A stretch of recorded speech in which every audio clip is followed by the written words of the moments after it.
Nike, Puma, CCD, frozen bottle, kitchen treasures, milky mist ഇങ്ങനെ കുറേ ബ്രാൻഡുകളുടെ ഇന്റീരിയേഴ്സ് ചെയ്തിട്ടുള്ള ഒരു ഇന്റീരിയർ ഡിസൈനിങ് ഫേമിലാണ് നമ്മൾ ഇന്ന് എത്തിയിട്ടുള്ളത്. D concept interior. ഇവരുടെ എറണാകുളം കല്ലൂരുള്ള പുതിയ ഓഫീസാണിത്. ഒരു പാൻ ഇന്ത്യ ബേസിലാണ് ഇവർ പ്രോജക്ട്സ് എടുക്കുന്നത് and they have completed over 500 projects till now.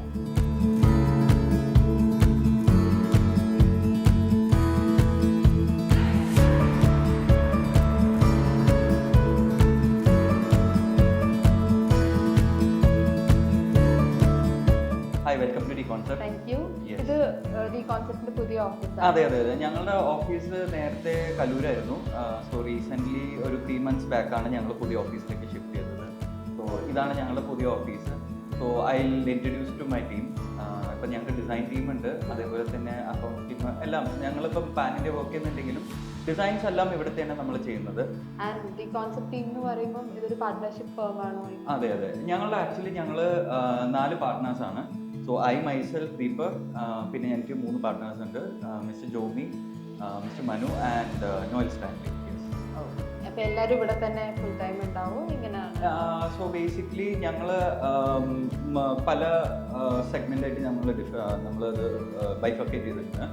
അപ്പം ഞാൻ ബിസിനസ് ഡെവലപ്മെൻറ്റാണ് നോക്കുന്നത്. ആൻഡ് ഇപ്പം ജോമി നോക്കുകയാണെങ്കിൽ അക്കൗണ്ട്സും ഫിനാൻസും ആണ് ഹാൻഡിൽ ചെയ്യുന്നത്. ആൻഡ് മനു ആൻഡ് നോയൽ ഇവർ രണ്ടുപേരും പ്രോജക്ട്സ് ആണ് കൂടുതൽ ഫോക്കസ് ചെയ്യുന്നത്. നമുക്ക് ക്ലയൻസിന് കുറച്ചും കൂടി ബെറ്റർ ഒരു എക്സ്പീരിയൻസ് കൊടുക്കാൻ വേണ്ടിയിട്ട് നമ്മളൊരു ചെറിയൊരു ലൈബ്രറി നമ്മളിവിടെ സെറ്റ് ചെയ്തിട്ടുണ്ട്. സോ ഇവിടെ ഫാസ്റ്റ് മൂവിങ് ആയിട്ട് ഇപ്പം നമുക്ക് വേണ്ട കുറച്ച് മേജർ എലമെൻറ്റ്സ്, ഇമ്പോർട്ടൻ്റ് ആയിട്ടുള്ള എലമെൻറ്റ്സ്, സോ അതിൻ്റെ കുറച്ച് സാമ്പിൾസ് നമ്മളിവിടെ ഡിസ്പ്ലേയിൽ വെച്ചിട്ടുണ്ട്. സോ ഇപ്പം ചില മെറ്റീരിയൽ ചിലപ്പോൾ ഫോണിൽ കൂടെ കാണുമ്പോഴോ അല്ലെങ്കിൽ ഫോട്ടോയിൽ കൂടെ കാണുമ്പോൾ അതിൻ്റെ ഒരു ടച്ച് ആൻഡ് ഫീൽ അവർക്ക് മനസ്സിലാവില്ല. സോ അതിന് വേണ്ടിയിട്ട് നമ്മളൊരു ചെറിയ മിനിയേച്ചർ ചെറിയ പീസസ് നമ്മൾ വെച്ചിട്ടുണ്ട്. സോ ദേ ക്യാൻ കം, അവർക്ക് വേണ്ട ഒരു ഫീലിംഗ് അവർക്ക് കിട്ടാം. ലൈക്ക് അതെങ്ങനെയാണ്, അതിൻ്റെ ടെക്സ്ചർ എന്താണ്, അതിൻ്റെ ആക്ച്വൽ കളേഴ്സ് എന്താണ്. നമ്മൾ ഫോണിൽ കൂടെ നോക്കുമ്പോഴത്തേന് കളേഴ്സ് ഒരുപാട് വേരിയേഷൻസ് ഉണ്ട്.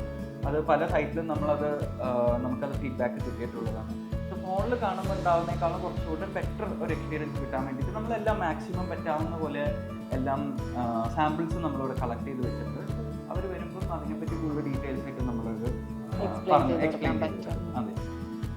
ഇതൊക്കെ എന്താ ശരിക്കും മെറ്റീരിയൽസ്? സോ ബേസിക്കലി അത് നമുക്ക് കിച്ചൺ ടോപ്പിൽ വരുന്ന ക്വാർട്സ് ആണ് ഇതൊക്കെ. അതെ. ഇപ്പം ഒരു ഹോം ഇൻറ്റീരിയേഴ്സ് എന്ന് പറയുമ്പോഴത്തേക്കും കിച്ചൺ ആണ് ഫസ്റ്റ് എല്ലാവരും നോക്കുന്നത്.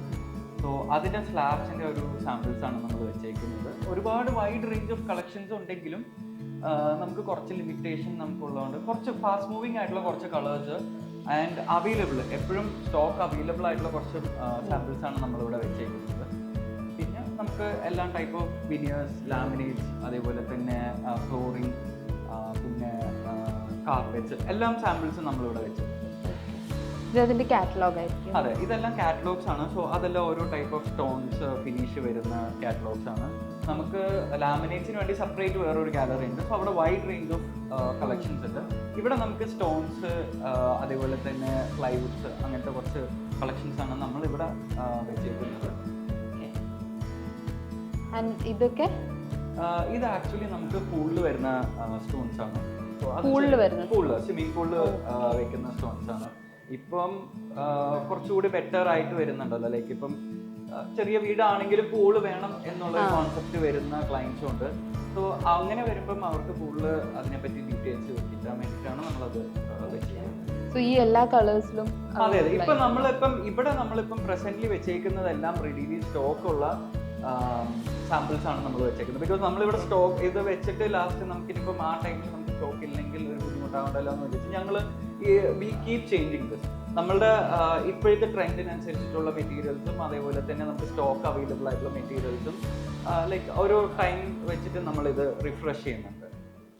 ഒരു വീട് വെക്കണം അല്ലെങ്കിൽ ഒരു ഓഫീസ് സ്പേസ് സെറ്റപ്പ് ചെയ്യണം എന്ന് ആലോചിക്കുമ്പോൾ ഏറ്റവും കൂടുതൽ ഇമ്പോർട്ടൻ്റ് ആയിട്ട് നമ്മൾ ചിന്തിക്കുന്ന ഒരു കാര്യമാണ് ഇന്റീരിയർ ഡിസൈനിങ്. ഡി കോൺസെപ്റ്റ് ഇന്റീരിയേഴ്സിന്റെ ഡയറക്ടേഴ്സ് ആയിട്ടുള്ള Deepak sir and Noel sir ആണ് നമ്മുടെ കൂടെ ഉള്ളത്. Welcome to the show sir. Hi. Okay, എങ്ങനെയാണ് ഈ ഒരു ബിസിനസ്സിലേക്ക് എൻറ്റർ ആവണത്? എന്താണ് നിങ്ങളുടെ ഒരു ബാക്ക്ഗ്രൗണ്ട്? സോ ബേസിക്കലി നമ്മളിത് സ്റ്റാർട്ട് ചെയ്തൊരു 2013 നമ്മൾ സ്റ്റാർട്ട് ചെയ്തത്. സോ അറ്റ് ദാറ്റ് ടൈം നമ്മളൊരു കഫേയിലാണ് സ്റ്റാർട്ട് ചെയ്തത്. സൂമർ ഇപ്പം ഇവിടെ എല്ലാവർക്കും അറിയാവുന്ന ഒരു കഫേയാണ് cafe coffee day.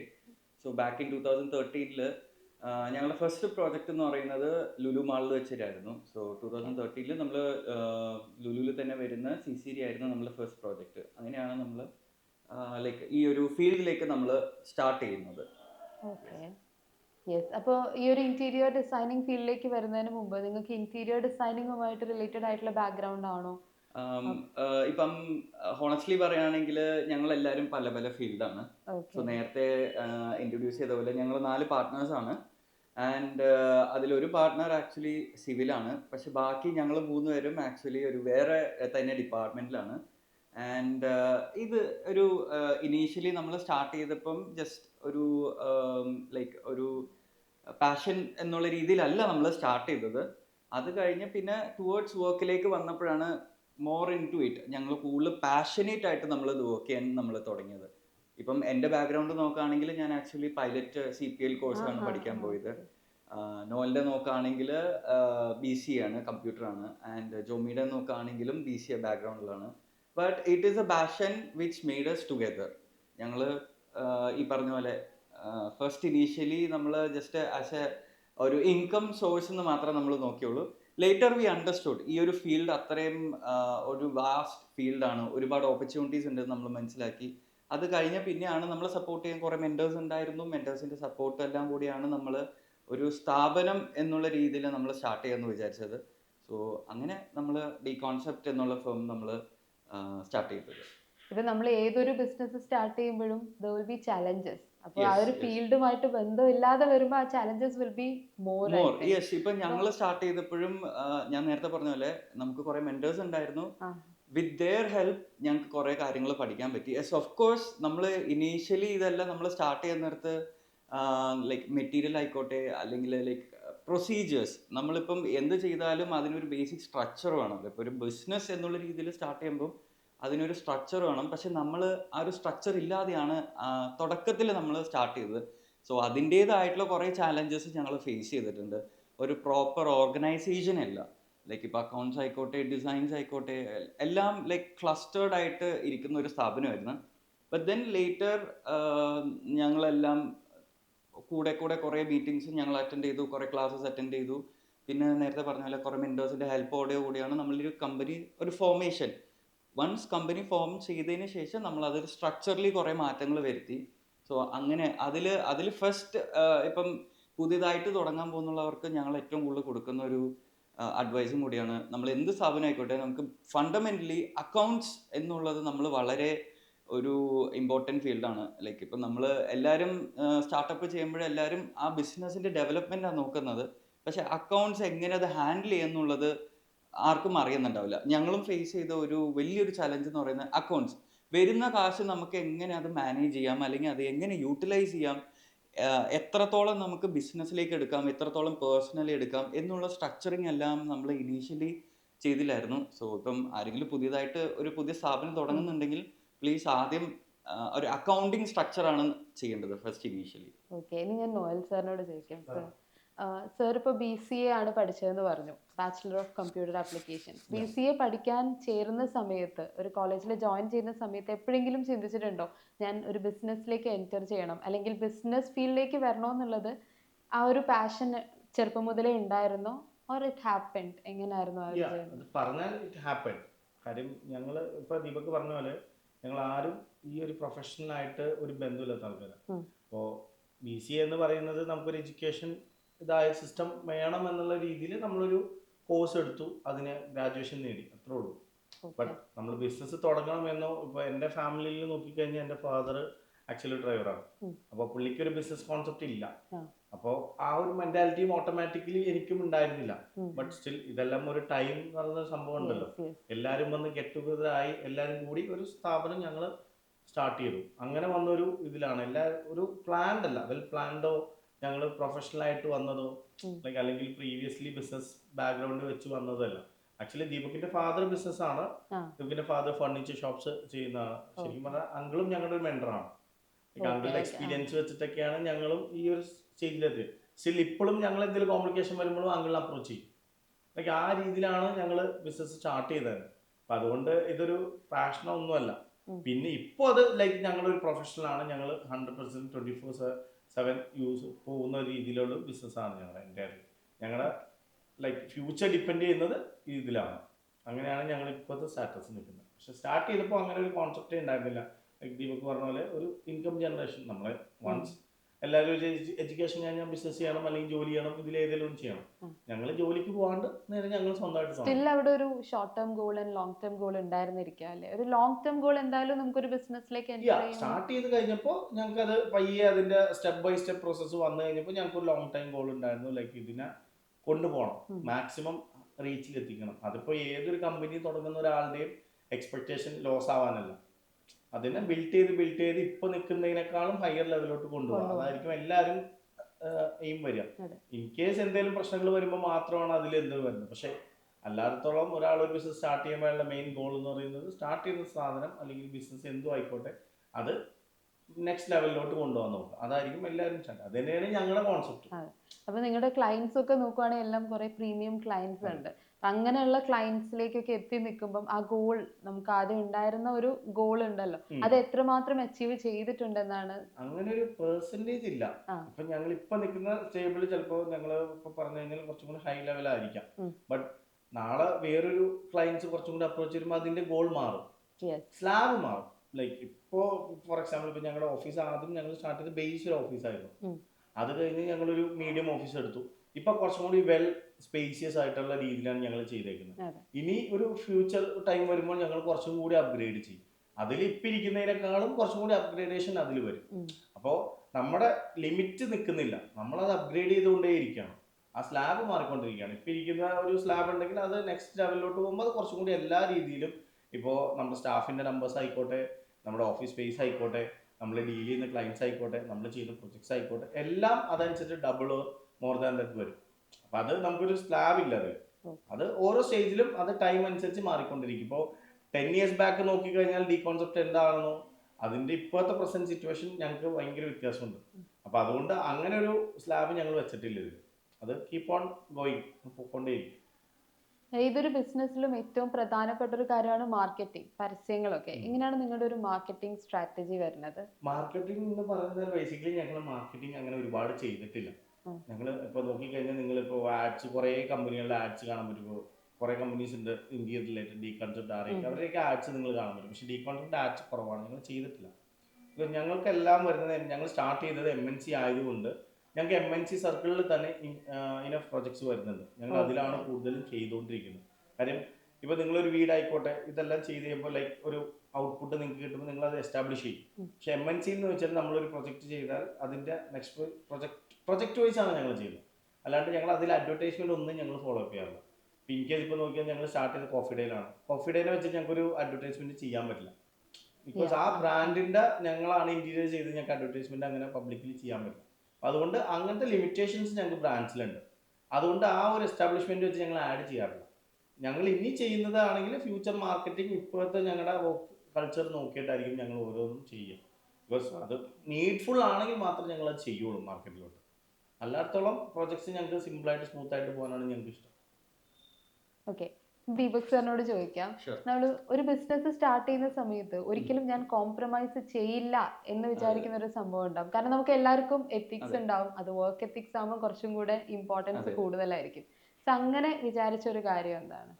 So basically ഈ പറഞ്ഞ പോലെ എത്തിക്സ് എന്നുള്ളത് വളരെ ഇമ്പോർട്ടൻ്റ് ആയിട്ടുള്ള ഒരു ഫാക്ടറാണ്. ഇപ്പം നമ്മൾ പല രീതിയിലും ഇനീഷ്യലി തുടങ്ങിയപ്പോൾ തൊട്ട് ഇന്ന് വരെ നമ്മൾ ഫോളോ ചെയ്യുന്നത്, ഇനി അങ്ങോട്ടും ഫോളോ ചെയ്യുന്നത് പ്രൊഫഷണൽ എത്തിക്സ് ആണ്. ഇപ്പം നമ്മൾ കൊടുക്കുന്ന, ഇപ്പം നേരത്തെ മാർക്കറ്റിങ്ങിൻ്റെ കാര്യം പറഞ്ഞായിരുന്നു. It's been 10 years. നമ്മളങ്ങനെ മാർക്കറ്റിംഗ് ഒന്നും നമ്മൾ ലൈക്ക് ഒരു സെപ്പറേറ്റ്ലി ഒരു ഡിപ്പാർട്ട്മെൻ്റ് ആയിട്ട് നമ്മൾ അങ്ങനെ ഹാൻഡിൽ ചെയ്തിട്ടില്ല. ബട്ട് സ്റ്റിൽ ഞങ്ങൾ ഓരോ ഇയറും ഞങ്ങൾ ഡെവലപ്പ് ചെയ്യുന്ന സ്കെയിൽ നോക്കിയാൽ തന്നെ മനസ്സിലാവും നമുക്ക് എല്ലാം ജെന്യൂൻ ആയിട്ടുള്ള ക്ലയൻസ് ആണ്. അതേപോലെ തന്നെ ഈ ക്ലയൻസ് റെഫർ ചെയ്യുന്ന കൂടുതലും വർക്കുകളാണ് നമുക്ക് കിട്ടുന്നത്. ലൈക്ക് ഇപ്പോൾ ഒരു ക്ലയൻറ്റ് അവർക്ക് നമ്മൾ പ്രൊജക്റ്റ് ചെയ്യുന്നു, അവർക്ക് ആ പ്രൊജക്റ്റ് ഇഷ്ടപ്പെട്ട് അവർ റെക്കമെൻഡ് ചെയ്ത് അടുത്ത പ്രൊജക്റ്റിലേക്ക് പോകുന്നു. അങ്ങനെയാണ് നമ്മൾ കൂടുതലും ചെയ്തേക്കുന്നത്. ഈ പ്രോസസ്സിലൂടെയല്ല നമ്മൾ കൺസിസ്റ്റൻ്റ് ആയിട്ട് നമ്മളൊരു ഫോളോ ചെയ്ത സംഭവം എന്ന് പറയുന്നത് എത്തിക്സ് ആണ്. ഇപ്പം മെറ്റീരിയൽ ആയിക്കോട്ടെ, അല്ലെങ്കിൽ ഇവൻ ഫിനാൻഷ്യൽ പാർട്ട് ആയിക്കോട്ടെ, എല്ലാത്തിലും നമ്മളൊരു എത്തിക്സ് നമ്മൾ എന്തായാലും ഫോളോ ചെയ്തിട്ടുണ്ട്. പിന്നെ ഈ പറയുന്ന പോലെ നമ്മൾ ഈ ഫോൾസ് പ്രോമിസ്, ഇപ്പം പല രീതിയിലും നമുക്ക് ഫോൾസ് പ്രോമിസ് ചെയ്യാം. ഞങ്ങളെപ്പോഴും മാക്സിമം ട്രൈ ചെയ്യുന്നത് ഒരു ഫോൾസ് പ്രോമിസ് കൊടുത്തിട്ട്, ഇപ്പോൾ ടൈമിൻ്റെ കാര്യത്തിലായാലും ബഡ്ജറ്റിൻ്റെ കാര്യത്തിലായാലും നമ്മൾ മേക്ക് ഷുവർ ചെയ്യുന്നത് നമ്മളൊരു ഫോൾസ് പ്രോമിസ് ചെയ്തിട്ട് ഒരു ക്ലയൻറ്റിനെ നമ്മൾ ഡിസപ്പോയിൻറ്റ് ചെയ്യാതെ നോക്കാനാണ് ഞങ്ങൾ ഏറ്റവും കൂടുതൽ ശ്രദ്ധിക്കുന്നത്. ആസ് എ ബിസിനസ് ഓണർ എന്തൊക്കെയാണ് റെസ്പോൺസിബിലിറ്റീസ് ആയിട്ട് കാണുന്നത്? റെസ്പോൺസിബിലിറ്റീസ് ആയിട്ട് കാണുന്നത് എൻ്റെ എല്ലാ എലമെന്റ്സും നമുക്ക് റെസ്പോൺസിബിലിറ്റി ആണ്. ബിക്കോസ് ഇപ്പോൾ സ്റ്റാഫിൻ്റെ കാര്യം വെച്ച് കൺസിഡർ ചെയ്താൽ എല്ലാ സ്റ്റാഫിനെയും നമ്മൾ റെസ്പോൺസിബിൾ ആയിട്ട് നോക്കണം. ലൈക്ക് ഇവൻ ദോ അവർ നമ്മൾ വർക്ക് ചെയ്യുന്ന സ്റ്റാഫാണെങ്കിലും നമ്മൾ അവർ 100% റെസ്പോൺസിബിൾ ആയിരിക്കും. അത് ഇപ്പോൾ എൻ്റെ എന്നില്ല, ദീപകിൻ്റെ എന്നില്ല, ജോമിൻ്റെ, എല്ലാവരും ഈക്വലാണ്, ഈക്വൽ റെസ്പോൺസിബിലിറ്റി ആണ്. ഇപ്പോൾ ഫോർ എക്സാമ്പിൾ എന്ന് വെച്ചാൽ നമുക്കെന്ന് വെച്ചൊരു ടൈം ലൈൻ ഇല്ല. ഒരു ഡേയിൽ ഇന്ന ദിവസം സ്റ്റാർട്ട് ചെയ്യുക, ഇന്ന ദിവസം എൻഡ് ചെയ്യുക എന്നുള്ളൊരു കോൺസെപ്റ്റ് ഞങ്ങൾക്കില്ല.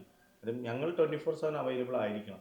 ബിക്കോസ് ഇപ്പോൾ ഫോർ എക്സാമ്പിൾ ഇപ്പോൾ ഞാൻ പ്രൊജക്ട്സാണ് ചെയ്യുന്നത്. അപ്പോൾ പ്രൊജക്റ്റ് ചെയ്യുമ്പോൾ എൻ്റെ സ്റ്റാഫ് ചിലപ്പോൾ 9 മണിക്ക് 10 മണിക്കൊക്കെ സൈറ്റിൽ വർക്ക് ചെയ്യുമ്പോൾ ഞാൻ അവർ കോൺടാക്ട് ചെയ്യുമ്പോൾ ഞാൻ അവൈലബിൾ ആയിരിക്കണം. അവർക്ക് അപ്രോച്ച് ചെയ്യുമ്പോൾ എന്തെങ്കിലും ഡൗട്ട്സോ അല്ലെങ്കിൽ വർക്ക് റിലേറ്റഡ് എന്തെങ്കിലും ഇഷ്യൂ വരുമ്പോഴോ അത് നമ്മൾ അവരെ ഗൈഡ് ചെയ്യാൻ അവൈലബിൾ ആയിരിക്കണം. അതുപോലെ തന്നെയാണ് ദീപക്കിനെ ക്ലയൻസ് വിളിക്കും. ചിലപ്പോൾ ഇവിടുത്തെ ടൈം ആയിരിക്കില്ല, ഇന്റർനാഷണൽ ടൈം ആയിരിക്കും. ചിലപ്പോൾ 12 o'clock ക്ലയൻസ് വിളിക്കും. അപ്പോൾ അവർ വിളിക്കുമ്പോൾ ദീപക് അവൈലബിൾ ആയിരിക്കണം. അപ്പോൾ ഡെയിലി ഉണ്ടാവണമെന്നില്ല, ബട്ട് സ്റ്റിൽ നമ്മൾ ആ സമയത്ത് അവർക്കൊരു കോൺടാക്ട് നമ്മൾ കൊടുക്കണം. അങ്ങനത്തെ കാര്യങ്ങൾക്ക് നമുക്ക് എപ്പോഴും അതൊരു റെസ്പോൺസിബിലിറ്റി ആണ്. ലൈക്ക് നമ്മൾ ആ റെസ്പോൺസിബിലിറ്റിയാണ് നമ്മൾ എപ്പോഴും മേക്ക് ഷുവർ ചെയ്യണം. എപ്പോഴും അവൈലബിൾ ആയിരിക്കുക, മാക്സിമം നമ്മളെ കൊണ്ട് ഇടാൻ പറ്റുന്ന എഫേർട്സ് ഇടാൻ പറ്റുക. അതാണ് ഞങ്ങൾ ഇതിൽ എല്ലാത്തിലും നോക്കുന്നത്. ഇപ്പൊ സ്റ്റാഫിന്റെ കാര്യം പറയുമ്പോൾ ഈ എംപ്ലോയേഴ്സിനൊക്കെ സെലക്ട് ചെയ്യുന്ന സമയത്ത് എന്തെങ്കിലും ക്രൈറ്റീരിയാസ് ഒക്കെ നമ്മുടെ ഓഫീസിൽ വർക്ക് ചെയ്യുന്ന ആളുകൾക്ക് ബേസിക് ആയിട്ട് ഇന്ന ക്വാളിറ്റീസ് വേണം, അങ്ങനെ എന്തെങ്കിലും ഒരു ക്രൈറ്റീരിയാസ് ഉണ്ടായിരുന്നോ? അങ്ങനെ നമ്മൾ ക്വാളിറ്റീസ് ഇല്ല. ബിക്കോസ് എല്ലാവരും വരുന്നത് വർക്ക് ചെയ്യാനാണ്. യെസ്. ഇപ്പോൾ പേഴ്സണൽ കാര്യങ്ങൾ നമ്മൾ ഒരിക്കലും അവരെ ചെയ്യാൻ പറ്റില്ല. But at the end of the day ഓഫീസിൽ വരുമ്പോൾ അവർ മെയിൻറ്റെയിൻ ചെയ്യുന്ന കുറച്ച് കാര്യങ്ങളുണ്ട്. ലൈക്ക് അവരെ സംസാര രീതി, മറ്റുള്ളവരായിട്ടുള്ള ഇന്ററാക്ഷൻസ്, അങ്ങനെയൊക്കെ അതെന്തായാലും അതിപ്പോൾ ഈ ഓഫീസിൽ നിന്നല്ല ഏത് കമ്പനിയിൽ എടുക്കുമ്പോഴും അങ്ങനെയാണ്. പക്ഷെ അതിന്റെ അപ്പുറത്ത് നമ്മൾ നോക്കുന്നത് വർക്കാണ്. Because at the end of the day അവർ വർക്ക് ചെയ്യുമ്പോൾ അതിന്റെ ഔട്ട്പുട്ട് നമുക്ക് കിട്ടണമല്ലോ. ആ ഒരു എഫേർട്ട് അത് മാത്രമാണ് നമ്മൾ കൂടുതലും നോക്കത്തുള്ളൂ. പിന്നെ ഉള്ളത് ഓരോ ആൾക്കാരെ പേഴ്സണലാണ്. കാര്യം ആ രീതിയിൽ അവർ ഓഫീസിൽ നിൽക്കുമ്പോൾ ഞങ്ങൾക്കൊരു റിവ്യൂ ഉണ്ട്. ഞങ്ങളിപ്പോൾ ഒരു റിക്രൂട്ട്മെന്റ് ചെയ്ത് കഴിഞ്ഞാൽ ഞങ്ങൾ ആദ്യം ഇന്റർവ്യൂസ് എല്ലാം ചെയ്യിപ്പിക്കുന്നത് ഞങ്ങളുടെ എക്സിസ്റ്റിംഗ് സ്റ്റാഫിലെ ടീം ലീഡേഴ്സിന് വെച്ചിട്ടാണ്. ആ ടീം ലീഡേഴ്സ് ആയിരിക്കും ഇന്റർവ്യൂ ചെയ്യുന്നത്. ഫസ്റ്റ് ഇന്റർവ്യൂ കഴിഞ്ഞ് സെക്കൻഡ് ടൈമാണ് ഞങ്ങൾ അതിൽ അപ്രോച്ച് ചെയ്യുള്ളൂ. അതിന് മുന്നേ ഞങ്ങൾ ഫസ്റ്റ് ചോദിക്കുന്നത് നിങ്ങൾ സംസാരിച്ചിട്ട് നിങ്ങൾക്ക് എങ്ങനെയുണ്ട്. അപ്പോൾ സ്റ്റാഫുകൾ തമ്മിലുള്ള ഇൻട്രാക്ഷൻ കുറച്ചും കൂടി അവർക്ക് മനസ്സിലാവും. കാര്യം അവരെല്ലാവരും ഇൻട്രാക്ട് ചെയ്യുമ്പോൾ ഒരു പുതിയ ആൾ വരുമ്പോൾ എങ്ങനെയായിരിക്കും ഇയാൾ ഓക്കെ ആണോ. അപ്പോൾ അവരുടെ കോൺവെർസേഷൻ വെച്ചിട്ടായിരിക്കും ഞങ്ങൾ അവരെ ഫൈനലൈസ് ചെയ്യും. എന്നിട്ടൊരു 3 months അവരെ വർക്ക് ചെയ്യിപ്പിക്കും. ലൈക്ക് വർക്കിംഗ് പീരീഡ് കൊടുക്കും. ഈ 3 months നിങ്ങൾ ആസ് എ സ്റ്റാഫ് തന്നെ വർക്ക് ചെയ്യാം. ബട്ട് എന്താ പറയുക, അവരുടെ രീതികൾ എങ്ങനെയാണ്, അവർ വർക്ക് ചെയ്യുന്ന കാര്യങ്ങൾ കറക്റ്റാണോ, നമ്മൾ ഉദ്ദേശിക്കുന്ന പോലെ ഔട്ട്കം വരുന്നുണ്ടോ. ബിക്കോസ് നമ്മളൊരാളെ വർക്കിൽ എടുക്കുമ്പോൾ അയാളുടെ എക്സ്പെക്റ്റേഷൻസും നമ്മുടെ എക്സ്പെക്റ്റേഷൻസും മീറ്റ് ചെയ്യണം. അത് മീറ്റ് ചെയ്യുവാണെങ്കിൽ മാത്രമാണ് നമ്മൾ അവരായിട്ട് ഫ്യൂച്ചറിൽ പോകത്തുള്ളൂ. അപ്പോൾ അത് നമ്മൾ എപ്പോഴും മോണിറ്റർ ചെയ്യും ഫസ്റ്റ് 3 months. ആ മോണിറ്ററൈസേഷൻ ചെയ്ത് നമ്മുടെ ഡിസൈൻ ടീമിൽ നിന്ന് ടീം ലീഡേഴ്സ് കൺഫേം പറയും. ലൈക്ക് അവർ ഓക്കെ ആണ്, പ്രൊജക്റ്റ് കറക്റ്റായിട്ട് ചെയ്യുന്നുണ്ട്, ക്ലയൻസായിട്ട് മീറ്റ് ചെയ്യുന്നുണ്ട്, ക്ലയൻസിൻ്റെ റിക്വയർമെൻറ്റ്സ് കറക്റ്റായിട്ട് ഫോളോ അപ്പ് ചെയ്ത് പോകുന്നുണ്ടെങ്കിൽ നമ്മളവരെ ഡീകോൺസെപ്റ്റിൻ്റെ പെർമനന്റ് സ്റ്റാഫാക്കും. അങ്ങനെയാണ് ഞങ്ങൾ സ്റ്റാഫ് വൈസ് നോക്കുന്നത്. Okay. അപ്പോൾ ദീപക് സാറിനോട് ചോദിക്കുകയാണെങ്കിൽ do you try to maintain a good relationship with the staff? Yes, of course. നമ്മൾ ഇവിടെ എപ്പോഴും നമ്മൾ ശ്രദ്ധിക്കുന്ന കാര്യം, ഒരു ഹൈറാർക്കി ഞങ്ങൾ ഒരിക്കലും ഇവിടെ നമ്മൾ ഫോളോ ചെയ്യുന്നില്ല. ഇപ്പം പുതിയതായിട്ട് വരുന്ന സ്റ്റാഫ് ആയിക്കോട്ടെ, അല്ലെങ്കിൽ ഇവിടെ ഓൾറെഡി എക്സിസ്റ്റിംഗ് ആയിട്ട് വർക്ക് ചെയ്യുന്ന സ്റ്റാഫ് ആയിക്കോട്ടെ, നമ്മൾ എപ്പോഴും ട്രെയിൻ ചെയ്യുന്നത് റെസ്പെക്ട് ഈച്ച് അതർ. അതിപ്പം may be that might be A senior, അല്ലെങ്കിൽ ഒരു ജൂനിയർ ആയിരിക്കാം, അല്ലെങ്കിൽ ഒരു ഇന്റേൺ ആയിരിക്കാം, അല്ലെങ്കിൽ ഫ്രഷർ ആയിരിക്കാം, ഹൂവർ. അപ്പം നമ്മളിവിടെ എപ്പോഴും നമ്മൾ ഇമ്പോർട്ടൻ്റ്ലി നമ്മൾ കൊടുക്കുന്ന ഒരു ട്രെയിനിങ് എന്ന് പറയുന്നത് റെസ്പെക്ട് യുവർ കൊളീഗ്സ്. അപ്പം ആ ഒരു റെസ്പെക്ട് എപ്പോഴും വേണം. ആൻഡ് ഓഫ് കോഴ്സ് വർക്കിലേക്ക് വരുമ്പം ആ ഒരു ഹൈറാർക്കി നമുക്കത് മെയിൻറ്റെയിൻ ചെയ്തേ പറ്റൂ. സോ വർക്ക് റിലേറ്റഡ് ഉണ്ടെങ്കിൽ പോലും മാക്സിമം, ഇപ്പം ഇവൻ ഞാനായിക്കോട്ടെ അല്ലെങ്കിൽ എൻ്റെ കൊളീഗ്സ് ആയിക്കോട്ടെ, നമ്മൾ മാക്സിമം അതിന് ഒരു ബെസ്റ്റ് എൻവയോൺമെൻറ്റ്, വർക്ക് ചെയ്യാൻ പറ്റുന്ന ഒരു ബെസ്റ്റ് എൻവയോൺമെൻറ്റ് നമ്മളിവിടെ പ്രൊവൈഡ് ചെയ്യുന്നത്. സോ നമ്മൾ വീക്ക്ലി അവരെ ഒരു റിവ്യൂസ് എടുക്കും. അവർക്ക് എന്തെങ്കിലും പ്രത്യേകമായിട്ട് എന്തെങ്കിലും വേണ്ടതുണ്ടോ, അല്ലെങ്കിൽ എന്താണ് അവരുടെ ഫീഡ്ബാക്സ്, ഇവൻ അവർക്ക് വർക്ക് ചെയ്യുന്ന ലൈക്ക് വർക്ക് എൻവയോൺമെൻറ്റ്, അതേപോലെ തന്നെ വർക്കിലേക്ക് വരുമ്പോഴത്തേന് സ്പെസിഫിക്കലി സ്ട്രെസ്സോ പ്രഷേഴ്സോ എല്ലാം കാര്യങ്ങളും ലൈക്ക് എവറി വീക്ക് ഇപ്പം ടീം ലീഡേഴ്സ് അവരുടെ ടീം മെമ്പേഴ്സായിട്ട് മീറ്റിംഗ് വെക്കുന്നുണ്ട്. And every once in 2 weeks or once in a month ഞാൻ എൻ്റെ ടീമായിട്ട് ഫുള്ളായിട്ട് നമ്മൾ ഒരു റിവ്യൂ മീറ്റിംഗ് എടുക്കുന്നുണ്ട്. സോ അവരുടെ എന്തെങ്കിലും ഗ്രീവിയൻസ് ഉണ്ടെങ്കിൽ അവർക്ക് നമുക്ക് സോർട്ട് ഔട്ട് ചെയ്യാൻ പറ്റുന്നതെല്ലാം മാക്സിമം നമ്മൾ നമ്മളുടെ ഭാഗത്ത് നിന്ന് എന്തായാലും ചെയ്തു കൊടുക്കുന്നത്. But we make sure it is A very workable environment. വളരെ ഒരു Yeah. സ്ട്രെസ് ഫ്രീ ആയിട്ട് വർക്ക് ചെയ്യുന്ന ഒരു എൻവയറമെന്റ് നമ്മൾ ഇവിടെ പ്രൊവൈഡ് ചെയ്യുന്നു. എന്നാൽ മാത്രമേ നല്ല റിസൾട്ട്. അതെ അതെ, ഓഫ് കോഴ്സ് ആ ഒരു പ്രൊഡക്ടിവിറ്റി നമുക്കത് കിട്ടുന്നുണ്ട്. From the very first office, നമ്മൾ ആദ്യം ഓഫീസിൽ തുടങ്ങി ഒരു സ്റ്റാഫ് ഉണ്ടായപ്പോൾ പോലും നമ്മൾ അത് മനസ്സിലാക്കിയിരുന്നു. കാരണം നമ്മളെല്ലാവരും ഓരോ സ്ഥാപനത്തിൽ വർക്ക് ചെയ്തിട്ട് വരുന്ന ആൾക്കാരാണ്. സോ നമ്മൾ ഒരു സ്ഥാപനത്തിൽ വർക്ക് ചെയ്യുമ്പോൾ അവിടെ ഉണ്ടാകുന്ന പ്രഷറും അവിടെ ഉണ്ടാകുന്ന ടൈം ലിമിറ്റ്സും അതേപോലെ ടാർഗറ്റ്സും എല്ലാം നന്നായിട്ട് അറിയാം. സോ നമ്മൾ അതെല്ലാം നമ്മൾ ഫിൽട്ടർ ചെയ്തിട്ടാണ് നമ്മളുടെ വർക്കേഴ്സിൽ അല്ലെങ്കിൽ നമ്മുടെ സ്റ്റാഫ് അല്ലെങ്കിൽ നമ്മുടെ ടീം മെമ്പേഴ്സിലേക്ക് നമ്മളത് പറയുന്നത്. So I know how much they go through. നമുക്ക് ആ ഒരു ലൈക്ക് ആ ഒരു ഫ്രീഡം നമ്മൾ കൊടുക്കുന്നുണ്ട്. ഓഫ് കോഴ്സ് അതിന് പ്രൊഡക്ടിവിറ്റി ഞങ്ങൾക്ക് നന്നായിട്ട് കിട്ടുന്നുണ്ട്. ഒരു ബിസിനസ്സിൽ നമുക്ക് എല്ലാവർക്കും വേണ്ടത് അൾട്ടിമേറ്റ്ലി ഗുഡ് റിസൾട്ട്സ് ആണ്. Exactly, പക്ഷെ yes. ഓൾവേസ് അങ്ങനെ ഗുഡ് റിസൾട്ട്സ് കിട്ടുമെന്ന് വെച്ച് കഴിഞ്ഞാൽ അതിനൊരു പ്രോബബിലിറ്റി ഉണ്ടാവും. അപ്പോൾ നമ്മൾ അങ്ങനെ ഗുഡ് റിസൾട്ട്സ് കിട്ടിയില്ലെങ്കിൽ പലപ്പോഴും ഡൗൺ ആയി പോകും. How do you manage? So basically നമുക്ക് ഈ പറഞ്ഞ പോലെ അത് വലിയൊരു ക്വസ്റ്റ്യൻ തന്നെയാണ്. ലൈക്ക് അതിപ്പോൾ ഏത് ബിസിനസ് ആയിക്കോട്ടെ, ഇവൻ ഒരു ആക്ടർ ആണെങ്കിലോ അല്ലെങ്കിൽ ഇവൻ നമ്മൾ ബിസിനസ് ചെയ്യുന്ന ഒരു വ്യക്തിയാണെങ്കിലോ, ഓണ്ടർപ്രണേഴ്സ് ആയിക്കോട്ടെ, ആക്ടേഴ്സ് ആയിക്കോട്ടെ, അല്ലെങ്കിൽ any field, regardless to any field, നമുക്ക് ഒരു 100% സാറ്റിസ്ഫാക്ഷൻ ഒരിക്കലും നമുക്ക് ചെയ്യാൻ പറ്റില്ല. ഇപ്പോൾ ഒരു ആക്ടർ ആണെങ്കിൽ ആക്ടറിനെ സംബന്ധിച്ചും ഒരു അപ്സ് ആൻഡ് ഡൗൺസ് വരാം, ഒരു ഓണ്ടർപ്രണറെ സംബന്ധിച്ചും അപ്സ് ആൻഡ് ഡൗൺസ് വരാം. സോ ഏത് മേഖല നോക്കിയാലും നമുക്ക് ഒരു 100% സക്സസ്ഫുൾ, നമുക്ക് day by day year by year നമുക്ക് ഗ്രോത്ത് നമുക്ക് ചെയ്യാമെങ്കിൽ പോലും ഒരു 100% നമുക്കൊരു അതിലേക്ക് നമുക്ക് എന്തായാലും അച്ചീവ് ചെയ്യാൻ ബുദ്ധിമുട്ടാണ്. ലൈക്ക് ഇന്നത്തെ ടാർഗറ്റ് ആയിരിക്കില്ല നാളെ വരുന്നത്. ഇപ്പം ഞങ്ങളെ സംബന്ധിച്ചൊരു ക്ലയൻറ്റ് വരുവാണ്, ഇപ്പം ഔട്ട് ഓഫ് ഒരു 100 clients maximum we try to do the justification for 100 clients.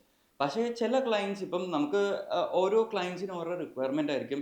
And of course ഇപ്പം കൊച്ചിയിൽ നോക്കുകയാണെങ്കിൽ അല്ലെങ്കിൽ കേരളത്തിൽ നോക്കുകയാണെങ്കിൽ ഇന്ത്യയിൽ നോക്കുകയാണെങ്കിൽ ഡി കോൺസെപ്റ്റ് മാത്രമല്ല, we have competitors and that is A very healthy competitor. അതായത് നമ്മളൊരു ഹെൽത്തി കോമ്പറ്റീഷൻസ് ആണ് നടക്കുന്നത്. ഞങ്ങളുടെ കോമ്പറ്റീറ്റേഴ്സായിട്ട് നമുക്ക് നല്ല ബന്ധമുണ്ട്, അവരായിട്ട് നമ്മൾ സംസാരിക്കാറുണ്ട്. ഓഫ് കോഴ്സ് ബിസിനസ് അല്ലാതെ നമ്മൾ നല്ല ഫ്രണ്ട്സുമാണ്. അതേപോലെ തന്നെ we know how much competitive we are. അപ്പം അങ്ങനെ വരുമ്പം 100% എന്നുള്ളത് ലൈക്ക് അത് അച്ചീവബിൾ അല്ല. Like but we try to make it to 100. ഓരോ പ്രോജക്ട്സ് വരുന്ന സമയത്ത് ഓരോ പ്രോജക്റ്റിനും ഓരോ ടൈം പീരീഡ് ആയിരിക്കും അത് കംപ്ലീറ്റ് ചെയ്യാനുള്ളത്. അപ്പോൾ എന്താണ് ഒരു പ്രോജക്ട് മാനേജ്മെന്റ് സ്റ്റൈൽ? എത്ര പീരീഡിനുള്ളിൽ മാക്സിമം ആ ഒരു പ്രോജക്റ്റ് കംപ്ലീറ്റ് ചെയ്യാൻ പറ്റാറുണ്ട്? സോ പ്രോജക്ട് ടൈമിംഗ് എന്ന് പറയുമ്പോഴത്തേനും അത് ഓരോ പ്രോജക്റ്റിലായിരിക്കും നമുക്ക് ഡിപ്പെൻഡ് ചെയ്യുന്നത്. ഇപ്പം ഈ പറയുന്ന പോലെ ഒരു പ്രോജക്റ്റ് എടുക്കുകയാണെങ്കിൽ പോലും അവിടെ നമ്പർ ഓഫ് ലേബേഴ്സ് ഇൻവോൾവ് ആണ്. ഇപ്പോൾ ഒരു ലേബറോ അല്ലെങ്കിൽ 2 ലേബേഴ്സ് അല്ല. So it is A collective of labours. ഇപ്പം നോക്കുകയാണെങ്കിൽ ഇപ്പോൾ ഓരോ ഡിപ്പാർട്ട്മെൻ്റ് ആണ്. ഇപ്പം ഓരോ ഡിപ്പാർട്ട്മെൻറ്റിൽ അതാത് ഡിപ്പാർട്ട്മെൻറ്റ് ആ ഒരു കറക്റ്റ് ടൈമിങ്ങിൽ ചെയ്താലേ നമുക്ക് ഇത് റിസൾട്ട് ഈ പറഞ്ഞ നമുക്ക് ടൈം ടാർഗറ്റ് നമുക്ക് അച്ചീവ് ചെയ്യാൻ പറ്റും. ബിൽഡിംഗ് ബ്ലോക്സ് ആണ് അവരല്ലേ? Yes building block, exactly. And overnight നമുക്ക് മിറാക്കിൾസ് ചെയ്യാനും പറ്റില്ല. So it takes time. അപ്പം നമുക്കൊരു ബെറ്റർ റിസൾട്ട് വേണമെങ്കിൽ ഓഫ് കോഴ്സ് നമുക്കൊരു നല്ലൊരു ടൈം പീരീഡ് നമുക്ക് വേണം. ചില ക്ലയൻസിന് കുറച്ച് ധൃതി ഉണ്ടാവും, കുറച്ച് പെട്ടെന്ന് വേണമെന്ന് പറയും. ബട്ട് വി എക്സ്പ്ലെയിൻ ദം, ഇതാണ് നമുക്ക് സിറ്റുവേഷൻ. നമുക്ക് ടൈം വേണ്ട സമയത്ത് നമുക്ക് ആ ടൈം കിട്ടിയില്ലെങ്കിൽ പിന്നെ അതിൻ്റെ റിസൾട്ട്സിലേക്ക് നമുക്ക് അത് എഫക്റ്റ് ചെയ്യും. സോ നമ്മളത് ക്ലയൻസിനെ നമ്മൾ പറഞ്ഞ് മനസ്സിലാക്കി കൊടുക്കും. ലൈക്ക് ഇതാണ് സിറ്റുവേഷൻ, ലൈക്ക് ഇതൊരു സ്ട്രാറ്റജിയാണ്. ഫസ്റ്റ് സ്ട്രാറ്റജി, സെക്കൻഡ് സ്ട്രാറ്റജി, ഇതെല്ലാം കഴിഞ്ഞിട്ട് കളക്റ്റീവ്ലി ആണ് ഇതിൻ്റെ ഒരു റിസൾട്ട് വരുന്നത്. സോ അത് അവിടെ നമുക്ക് ഒരു ടൈം ടാർഗറ്റ് കൊടുക്കുമ്പോഴത്തേനും ചിലപ്പം അത് അതിൻ്റെ റിസൾട്ട്സിലേക്ക് ബാധിക്കും. സോ നമ്മൾ അത് പറഞ്ഞ് മനസ്സിലാക്കി കൊടുക്കും. സോ ചില ക്ലയൻസ് അത് അക്സെപ്റ്റ് ചെയ്യും, നമുക്ക് കൂടുതൽ ടൈം കിട്ടും. ചിലത് നമുക്ക് കിട്ടാതെ വരും. അങ്ങനത്തെ പല സിറ്റുവേഷൻസിലേക്ക് ഇപ്പോൾ ഫോർ എക്സാമ്പിൾ പറയുകയാണെങ്കിൽ ഒരു കൊമേഴ്ഷ്യൽ, നമുക്ക് റെസിഡൻഷ്യൽ ഓഫ് കോഴ്സ് നമുക്ക് ടൈം നമുക്ക് പൊതുവേ നമുക്ക് കിട്ടാറുണ്ട്. ഇപ്പോൾ കൊമേഴ്ഷ്യൽസ് നോക്കുകയാണെങ്കിൽ ഇപ്പം റെന്റ് ഫ്രീ പീരീഡ് എന്നൊക്കെ പറയുന്നത് പണ്ട് ഇപ്പം ഈ പറയുന്നത് 1 month 45 days ഒക്കെ വരെ ഈ റെന്റ് ഫ്രീ പീരീഡ്. ഇപ്പം ഒരു ക്ലയൻറ്റ് പുതിയതായിട്ട് സ്ഥാപനം തുടങ്ങുകയാണ്, പുതിയ സ്ഥാപനം എടുത്ത് അവർക്ക് റെന്റ് ഫ്രീ പീരീഡ് എന്ന് പറയുന്നത് 30 to 40 days ആയിരിക്കും. ബട്ട് അതേസമയം ഇപ്പം റീസെൻ്റ്ലി നോക്കുകയാണെങ്കിൽ ചില പ്ലോട്ട്സ് ഹൈലി ഡിമാൻഡ് ആയതുകൊണ്ട് റെന്റ് ഫ്രീ പീരീഡ് തന്നെ ഉണ്ടാവില്ല. So basically once the advance given agreement കഴിഞ്ഞ ഉടനെ റെന്റ് സ്റ്റാർട്ട്സ്. സോ അങ്ങനെയെല്ലാം വരുമ്പോൾ അവർക്ക് rent they have to pay. അപ്പം ആ ഒരു പ്രഷർ നമ്മളിലേക്ക് വരും. ആൻഡ് ചിലത് നോക്കുകയാണെങ്കിൽ 20 to 25 days ആയിരിക്കും. ബട്ട് പണ്ടത്തെ പോലെ ആ ഒരു ടൈം കിട്ടുന്നില്ല. So of course money matters. Yeah. Money എന്നുള്ളത് ക്ലയന്റിനായിക്കോട്ടെ നമുക്കായിക്കോട്ടെ വളരെ ഇമ്പോർട്ടൻ്റ് ആണ്. സോ ഇപ്പം ക്ലയന്റിനായാലും ഒരു 1 month റെന്റ് പേ ചെയ്യാന്ന് പറയുന്നതും what is the price in Kochi അല്ലെങ്കിൽ എവിടെ വേണം ഇന്ത്യയിലും 1 per day എന്ന് പറയുന്നത് തന്നെ that is like way beyond sky. അപ്പോൾ അത്രയും എക്സ്പെൻസീവ് ആയിട്ടുള്ള പ്ലോട്ടുകളൊക്കെ എടുക്കുമ്പോൾ അതിനനുസരിച്ചുള്ള പ്രഷർ നമുക്ക് വരും. സോ അതിനനുസരിച്ചായിരിക്കും ഞങ്ങൾ ഷെഡ്യൂളിംഗ് ചെയ്യുന്നത്. ലൈക്ക് ഇപ്പോൾ ഡേ നൈറ്റ് വർക്ക്സ് ഉണ്ടാവാം അല്ലെങ്കിൽ നമ്പർ ഓഫ് ലേബേഴ്സ് കൂടുതൽ ഉണ്ടാവാം. So it depends, but we definitely try to keep our time. ഒരു ഇന്റീരിയേഴ്സ് ചെയ്യണമെന്ന് വിചാരിക്കുന്ന ഒരു client why do they choose the concept interiors? അങ്ങനെ ചൂസ് ചെയ്യുന്നത് നമ്മൾ അവരായിട്ട് ഇൻട്രാക്ട് ചെയ്യുന്ന രീതിയാണ്. ഫസ്റ്റ് ഓഫ് ഓൾ എന്താ വെച്ചാൽ ഒരു ഇന്റീരിയർ ഡിസൈനിങ് എന്ന് പറയുന്ന വർക്ക് നമുക്ക് കൺവേർട്ട് ചെയ്ത് പ്രൊജക്ട്സ് ആക്കി എടുക്കാൻ ചിലപ്പോൾ മേ ബി 2 months 3 months എടുക്കും. അവരിപ്പോൾ ഡിസ്കസ് ചെയ്യുന്ന പ്രൊജക്റ്റ് അവരുടെ സ്റ്റാർട്ട് ആവുന്നത് ചിലപ്പോൾ ഡിസംബറിലായിരിക്കാം. ബിക്കോസ് അത്രയും ഡിസ്കഷൻസ് വരും. ഒരാളൊരു വീട് വെക്കുമ്പോൾ പുള്ളി ആദ്യം ഫസ്റ്റ് കൺസ്ട്രക്ഷൻ സ്റ്റാർട്ട് ചെയ്യും. അതിൻ്റെ പ്ലാസ്റ്ററിങ്ങിന് മുന്നേ തന്നെ പുള്ളി ഇൻറ്റീരിയേഴ്സ് ആയിട്ട് ഡിസ്കസ് ചെയ്യാൻ തുടങ്ങും. ഫസ്റ്റ് ഓഫ് ഓൾ നമ്മൾ ഡിസൈനിങ് തുടങ്ങും. 2D ഡിസൈനിങ് ഇതെല്ലാം ഡിസ്കഷൻ ആയിരിക്കും. ഫസ്റ്റ് ഒരു ഡ്രാഫ്റ്റ് നമ്മൾ കൊടുക്കും. ആ ഡ്രാഫ്റ്റിൽ അവരായിട്ട് ഡിസ്കഷൻ ഉണ്ടാവും. സെക്കൻഡ് ഡ്രാഫ്റ്റ് കൊടുക്കും. പണ്ടെന്ന് വെച്ചാൽ അങ്ങനെയല്ല. പണ്ട് നമ്മളൊരു ഡിസൈൻ കൊടുത്താൽ അത് ഇംപ്ലിമെന്റ് ചെയ്യുക, നേരങ്ങൾ പണിയുക, അതായിരുന്നു പണ്ടത്തെ കോൺസെപ്റ്റ്. കാര്യം ആൾക്കാർക്ക് അത്ര നോളജ് കുറവായിരുന്നു. ഇപ്പോൾ എന്ന് പറയുന്നത് ക്ലയൻസുകൾക്ക് വരെ എന്ത് മെറ്റീരിയലാണ്, എങ്ങനെ യൂസ് ചെയ്യണം, എന്തൊക്കെയാണ് ചെയ്യേണ്ടതെന്ന് ഫുള്ളി ഡീറ്റെയിൽഡ് ആണ്. അവരും അവെയർ ആയിരിക്കും. അതിൽ അവരുടെ റെഫറൻസ് ഉണ്ടാവും. അങ്ങനത്തെ കുറേ ഡീറ്റെയിലിംഗ് അവർ പഠിച്ചു വെച്ചിട്ടുണ്ട്. ഇതെല്ലാം വരുമ്പോൾ നമ്മളൊരു ഔട്ട്കം 3D പ്രസൻറ്റേഷൻ കൊടുത്തു കഴിയുമ്പോൾ അവരുടേതായ ഇൻപുട്സ് അതിൽ വരും. ഇപ്പോൾ ഫസ്റ്റ് ഓഫ് ഓൾ അവർ ക്ലയൻസും റെഫർ ചെയ്യും. അവരുടെ കൂടെയുള്ളവരായിട്ട് റെഫർ ചെയ്യും, അവരുടെ ഫ്രണ്ട്സായിട്ട് റെഫർ ചെയ്യും. അപ്പോൾ ഇവരുടെ എല്ലാവരും സജഷൻസ് വരും. അപ്പോൾ ഇതെല്ലാം നമ്മൾ ഇംപ്ലിമെൻറ്റ് ചെയ്യണം. ഇതൊക്കെ ചെയ്ത് നമ്മൾ കൺവേർട്ട് ചെയ്ത് വരുമ്പോഴത്തേക്കും ഇത്രയും ടൈം പീരീഡ് എടുക്കും. ഈ ടൈം പീരീഡിൽ നിന്നാണ് നമ്മൾ സ്റ്റാർട്ട് ചെയ്യുന്നത്. പിന്നെ മോർ ഓവർ ദാൻ നമ്മൾ കാണുന്നതല്ല നേരിട്ട് ചെയ്ത് കഴിയുമ്പോൾ അപ്പോൾ അവർക്ക് ആ എക്സിക്യൂഷനിലും ചിലപ്പോൾ കറക്ഷൻസ് വരും. അപ്പോൾ അത് ഇപ്പം നമ്മളൊരു ഡിസൈൻ ചെയ്തു, മേ ബി അത് ചെയ്ത് കഴിഞ്ഞ് എല്ലാം കഴിയുമ്പോൾ ചിലപ്പോൾ ക്ലയൻസിന് അത് കുറച്ചും കൂടി ഭംഗിയാക്കാം, അല്ലെങ്കിൽ കുറച്ചും കൂടി മോഡുലേഷൻ ചെയ്യാം, അല്ലെങ്കിൽ ഇപ്പോൾ വെച്ചേക്കുന്ന രീതി മാറ്റി നമുക്ക് അങ്ങനെ ചെയ്യാം. അപ്പോൾ at the end of the day അവർ പറയുമ്പോൾ നമ്മളത് ചെയ്ത് കൊടുക്കാൻ നമ്മൾ ബാധ്യസ്ഥരാണ്. അങ്ങനത്തെ എന്താ പറയുക ഡിഫിക്കൽട്ട് ടൈംസ് നമുക്ക് സൈറ്റിൽ ഓൺ സൈറ്റ് വരും. അപ്പോൾ നമ്മൾ എത്രയൊക്കെ 3D കൊടുത്താലും എത്രയൊക്കെ അവരെ പറഞ്ഞ് മനസ്സിലാക്കിയാലും ബട്ട് ആക്ച്വൽ വ്യൂ എന്ന് പറയുന്ന പോയിന്റ് ഓഫ് വ്യൂവിൽ അവർ വരുമ്പോൾ അവർക്ക് ചിലപ്പോൾ അത് മാറ്റണമെന്ന് തോന്നാം. At the end of the day അവരാണ് പേ ചെയ്യുന്നത്, അവരാണ് അതിനെക്കുറിച്ച് അവരാണ് അവിടെ താമസിക്കാൻ പോകുന്നത്. അപ്പോൾ അവർക്ക് വേണ്ടി നമ്മൾ അതൊക്കെ മാറ്റി കൊടുക്കേണ്ടി വരും. ഇപ്പോൾ ചില റെസിഡൻസ് നോക്കിക്കഴിഞ്ഞാൽ റെസിഡൻസ് മാത്രമല്ല, ഇപ്പോൾ കൊമേഴ്ഷ്യൽ ജീവൊക്കെ പറഞ്ഞ പോലെ 500 സ്ക്വയർ ഫീറ്റ് ഏരിയ എടുത്താലും 10,000 സ്ക്വയർ ഫീറ്റ് ഏരിയ എടുത്താലും നമുക്ക് കിട്ടാൻ പോകുന്ന റെന്റൽ ഫ്രീ പീരീഡ് ഉണ്ടെങ്കിൽ 30 days ആയിരിക്കും. ബട്ട് 30 days കൊണ്ട് നമുക്ക് 1000 സ്ക്വയർ ഫീറ്റോ 2000 തൊട്ടുള്ള സ്ക്വയർ ഫീറ്റ് നമുക്ക് തീർക്കാൻ പറ്റില്ല. അത്രയും ടു മച്ച് വർക്ക് ലോഡ്സ് അതിൽ വരും. അപ്പോൾ ഓരോന്നും അതിൻ്റെതായ ടൈം എടുക്കും. പ്രൊജക്ട്സ് ഹാൻഡിൽ ചെയ്യുന്നത് മാത്രമല്ല ക്ലയൻസിന്റെ റിക്വയർമെന്റ് നമ്മൾ മീറ്റ് ചെയ്യണം. അപ്പോൾ അവരുടെ രീതികൾ പലതായിരിക്കാം. അതെല്ലാം നമ്മൾ കോപ്പപ്പ് ചെയ്ത് പോകുമ്പോൾ അതിൻ്റെതായ ടൈം അതിനെടുക്കും. ചില കാര്യങ്ങൾ നമ്മൾ എത്ര സ്പീഡിൽ ചെയ്താലും അത് അതിൻ്റെ ടൈം എടുത്ത് ചെയ്താലേ അത് തീരത്തുള്ളൂ. അങ്ങനത്തെ കുറച്ച് കാര്യങ്ങൾ സൈറ്റിൽ എപ്പോഴും വരുന്ന കാര്യങ്ങളാണ്. ഇപ്പൊ നിങ്ങൾ 4 പാർട്ട്നേഴ്സ് ഉണ്ടെന്ന് പറഞ്ഞു. 4 പേരും 4 ബാക്ക്ഗ്രൗണ്ട് ആണ്. അപ്പൊ എങ്ങനെ നിങ്ങൾ മീറ്റ് ചെയ്തു എന്നുള്ളതൊരു ക്വസ്റ്റ്യൻ ആണല്ലോ. ഇതില് മീറ്റ് ചെയ്തെന്ന് വെച്ചാൽ ദീപക്, ഞാൻ, ജോമി, മനു, ഞങ്ങൾ 4 പേരുമാണ് ഇതിലെ പാർട്ട്നേഴ്സ്. അപ്പം മനു ആക്ച്വലി ദീപക്കും കൂടി ഒരുമിച്ച് പഠിച്ചതാണ്. ഞാനും ദീപക്കും +1 +2 പഠിച്ചതാണ്.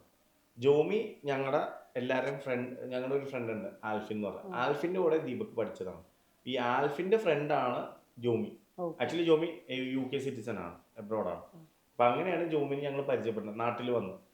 At the end of the day ഞങ്ങളിങ്ങനെ സംസാരിച്ച് കാര്യങ്ങൾ യൂഷ്വലി ഫ്രണ്ട്സ് തമ്മിൽ സംസാരിക്കുമല്ലോ. അപ്പം ആ ഒരു ഡിസ്കഷനിൽ വന്നപ്പോഴാണ് ജോമി, ഞാൻ, മനു ഞങ്ങൾ 4 പേര് ഒരു സർക്കിളിൽ വന്നത്. അപ്പം അങ്ങനെ ഒരു ടോപ്പിക്കിൽ വന്നപ്പോൾ ഇങ്ങനെ തുടങ്ങാം എന്നുള്ളൊരു ഡിസ്കഷൻ വന്നു. ഗ്രാജുവലി ആദ്യം ഓരോരുത്തർക്കും ഓരോ രീതികൾ ഉണ്ടാവുമല്ലോ, കമ്മിറ്റ്മെന്റ്സ് ഉണ്ടാവുമല്ലോ. ചിലപ്പോൾ മനുവിൻ്റെ ചിന്താഗതി ആയിരിക്കില്ല ജോമിക്കുള്ളത്, ജോമിയുടെ ചിന്താഗതി ആയിരിക്കില്ല ദീപക്കിനുള്ളത്. അപ്പോൾ അത് സംസാരിച്ച് ഫസ്റ്റ് ഇനീഷ്യൽ ടോക്കിൽ അത് വലിയൊരു പോയിന്റ് അല്ല, നാളെ തന്നെ തുടങ്ങാം അങ്ങനെ ആയിരുന്നില്ല. ഇനീഷ്യലി ഞങ്ങളത് സംസാരിച്ചു. പിന്നെ ഗ്രാജുവലി ഓരോ ആൾക്കാരെ താല്പര്യം വന്നു, ഞാൻ വരാം, എനിക്കിഷ്ടമാണ്, നമുക്ക് തുടങ്ങാം. അങ്ങനെ ഒരു പുഷിലാണ് ഇതെല്ലാ കാര്യങ്ങളും ടൈമിൽ പ്ലേസ്ഡ് ആയത്. അപ്പോൾ ഒരു ടൈം പീരീഡ് ഉണ്ടായിരുന്നു. ഇപ്പോൾ ഞാനും ദീപക്കും ഫസ്റ്റ് ഇതിൽ ഇനീഷ്യൽ ഡിസ്കഷൻ ഉണ്ടായിരുന്നു. അത് കഴിഞ്ഞ് ദീപക്കും മനുവാണ് ഇതിൽ കയറിയത്. അത് കഴിഞ്ഞിട്ടാണ് ജോമി വന്നത്. കാര്യം ജോമി UK ആയതുകൊണ്ട് പുള്ളിക്ക് എപ്പോഴും ഈ കോൺവെർസേഷനിൽ പുള്ളി ഉണ്ടായിരുന്നില്ല. അപ്പോൾ പുള്ളി വന്നു, പുള്ളിക്കും ഇൻട്രസ്റ്റഡ് ആയി. ഓക്കെ, എനിക്കും ഒരു ബിസിനസ്സിൽ ഇൻവോൾവ്മെൻറ്റ് വേണം, താല്പര്യം തോന്നി. അപ്പോൾ ജോമി പറഞ്ഞു നമുക്ക് ചെയ്യാം, ഞാനും പാർട്ണർ ആവാം. അങ്ങനെയാണ് ഞങ്ങൾ ഈ ഒരു പിച്ചിലോട്ട് വന്നത്. സോ ഈ പറഞ്ഞ പോലെ ഞങ്ങളെല്ലാവരും ഒരു മ്യൂച്വലി അറിയാവുന്ന ഫ്രണ്ട്സാണ്. സോ ഇപ്പം ഞങ്ങൾ ഇപ്പം പണ്ട് തൊട്ട് നോക്കുകയാണെങ്കിൽ ഞങ്ങൾ ഫ്രണ്ട്ഷിപ്പ് വളരെ വാല്യൂ കൊടുക്കുന്ന ആൾക്കാരാണ്. ഇപ്പം എൻ്റെ കൂടെ പഠിച്ചവരായിക്കോട്ടെ അല്ലെങ്കിൽ എനിക്കറിയാവുന്ന ആൾക്കാർ എല്ലാവരുമായിട്ടും ഞങ്ങൾ ഒരു റിലേഷൻഷിപ്പ് നമ്മൾ നന്നായി മെയിൻറ്റെയിൻ ചെയ്യുന്ന ഒരു കൂട്ടത്തിലാണ്. പിന്നെ നമ്മൾ ബിസിനസ്സിലേക്ക് വരുമ്പം നമുക്കറിയാം ലൈക്ക് ആരൊക്കെ ആയിരിക്കും നമുക്ക് ബിസിനസ്സിൽ നമുക്ക് കൂടുതൽ സപ്പോർട്ടീവ് ആ ആയിട്ടുണ്ടാവും. ഒരു ചോയ്സ് ഭയങ്കര ഇമ്പോർട്ടന്റ് ആണ് യെസ്, അല്ലേ? Of course. ആ ബിസിനസ് ഒരു പാർട്ട്ണർഷിപ്പ്. ചോയ്സ് എന്ന് പറയുന്നത് വളരെ ഇമ്പോർട്ടൻ്റ്. അതേപോലെ തന്നെ നമ്മൾ അത് മനസ്സിലാക്കി എടുക്കേണ്ട ഒരു ഫാക്ടറും കൂടിയാണ്. ഇപ്പം ഞാൻ ഇനീഷ്യൽ ടൈമിൽ കുറേ പേര് നമ്മളെ അടുത്ത് അപ്രോച്ച് ചെയ്തെങ്കിൽ പോലും ആ ടൈമിൽ നമ്മൾ അതിനെപ്പറ്റി ചിന്തിച്ച് തുടങ്ങിയിട്ടുണ്ടായിരുന്നില്ല. ബട്ട് ദെൻ നമ്മൾ കുറച്ചും കൂടി കഴിഞ്ഞപ്പോഴാണ് നമുക്ക് അതിനോടുള്ള പാഷൻ ആയിട്ടുള്ള ആൾക്കാരെ നമുക്ക് ഫൈൻഡ് ഔട്ട് ചെയ്യാൻ പറ്റുക. So luckily I am very lucky, ഞാനത് ഓപ്പണായിട്ട് പറയാം. സോ ഞങ്ങളുടെ പാർട്ട്ണർഷിപ്പ് എന്ന് പറയുന്നത് വളരെ ഒരു എത്തിക്സ് ഫോളോ ചെയ്യുന്ന ഒരു പാർട്ട്നേഴ്സാണ്. ലൈക്ക് ഇപ്പം ചില കമ്പനീസിൽ ഇപ്പം നോക്കുകയാണെങ്കിൽ ഒരാൾ എത്തിക്ക് ഫോളോ ചെയ്യുന്ന ആളായിരിക്കും, ചിലപ്പം മണി ഓറിയൻറ്റഡ് ആയിരിക്കാം. സോ ലക്കിലി നോക്കുകയാണെങ്കിൽ ഞങ്ങൾ നാലും മണി ഓറിയൻറ്റഡ് അല്ല, ലൈക്ക് പാഷനിലാണ് നമ്മൾ കൂടുതലും ഫോക്കസ് ചെയ്യുന്നത്. മണി ഓഫ് കോഴ്സ് നമുക്ക് വേണം എന്നുള്ളതാണ്, ബട്ട് സെക്കൻഡറി. നമ്മൾ പാഷൻ അത് നിലനിർത്തിക്കൊണ്ട് ആ ഒരു കമ്പനി എങ്ങനെ ഡെവലപ്പ് ചെയ്യാനാണ് നമ്മൾ നോക്കുന്നത്. അതിൻ്റെ കൂടെ തന്നെ ഫിനാൻഷ്യൽ കാര്യങ്ങൾ നമുക്ക് ഡെവലപ്പ് ചെയ്യണം ഓഫ് കോഴ്സ്. അപ്പം അങ്ങനെ നോക്കുമ്പം ഇനീഷ്യലി വരുന്ന കോൺവെർസേഷൻസ് വെച്ചിട്ടാണ് നമ്മൾ ഈ ഒരു പാർട്ട്ണർഷിപ്പിലേക്ക് വന്നത്. ഇനീഷ്യലായിട്ടുള്ള കുറച്ച് സ്ട്രഗ്ലിങ്സ് എല്ലാവർക്കും ഉണ്ടായിരുന്നു. കാരണം നമ്മളെല്ലാം പഠിപ്പിക്കുന്നത് ഒരു ബിസിനസ് എന്നുള്ള രീതിയിൽ ഒരു സ്കൂളിലും അല്ലെങ്കിൽ ഒരു കോളേജിലും നിങ്ങളൊരു ബിസിനസ്സുകാരനാവണമെന്ന് ആരും പഠിപ്പിക്കില്ല. പഠിപ്പിക്കുന്നില്ല. ഡോക്ടേഴ്സ് ആവാ അല്ലെങ്കിൽ പൈലറ്റ് ആവാ. ഞാൻ എന്നുള്ള വ്യക്തി, ഞാൻ ചെറുപ്പം തൊട്ടേ എൻ്റെ മനസ്സിൽ പൈലറ്റ് എന്നുള്ളൊരു കോൺസെപ്റ്റാണ് എൻ്റെ ലൈക്ക് ചൈൽഡ്ഹുഡ്സിൽ ഉണ്ടായിരുന്നത്. എനിക്ക് എൻ്റെ ഓർമ്മ വെച്ച കാലം തൊട്ടേ എനിക്ക് പൈലറ്റ് എന്നുള്ളതായിരുന്നു എൻ്റെ മനസ്സിൽ. I tried for that. ഇപ്പം അതിപ്പം പലർക്കും അത് എക്സ്പീരിയൻസ് ചെയ്തിട്ടുണ്ടാവാം. അപ്പം ആ ഒരു പുഷ്, ആ ഒരു ഡ്രൈവ് എനിക്കുണ്ടായിരുന്നു. ബട്ട് ഐ ഫൗണ്ട് ഔട്ട് അതല്ല എൻ്റെ എന്ന് മനസ്സിലാക്കി.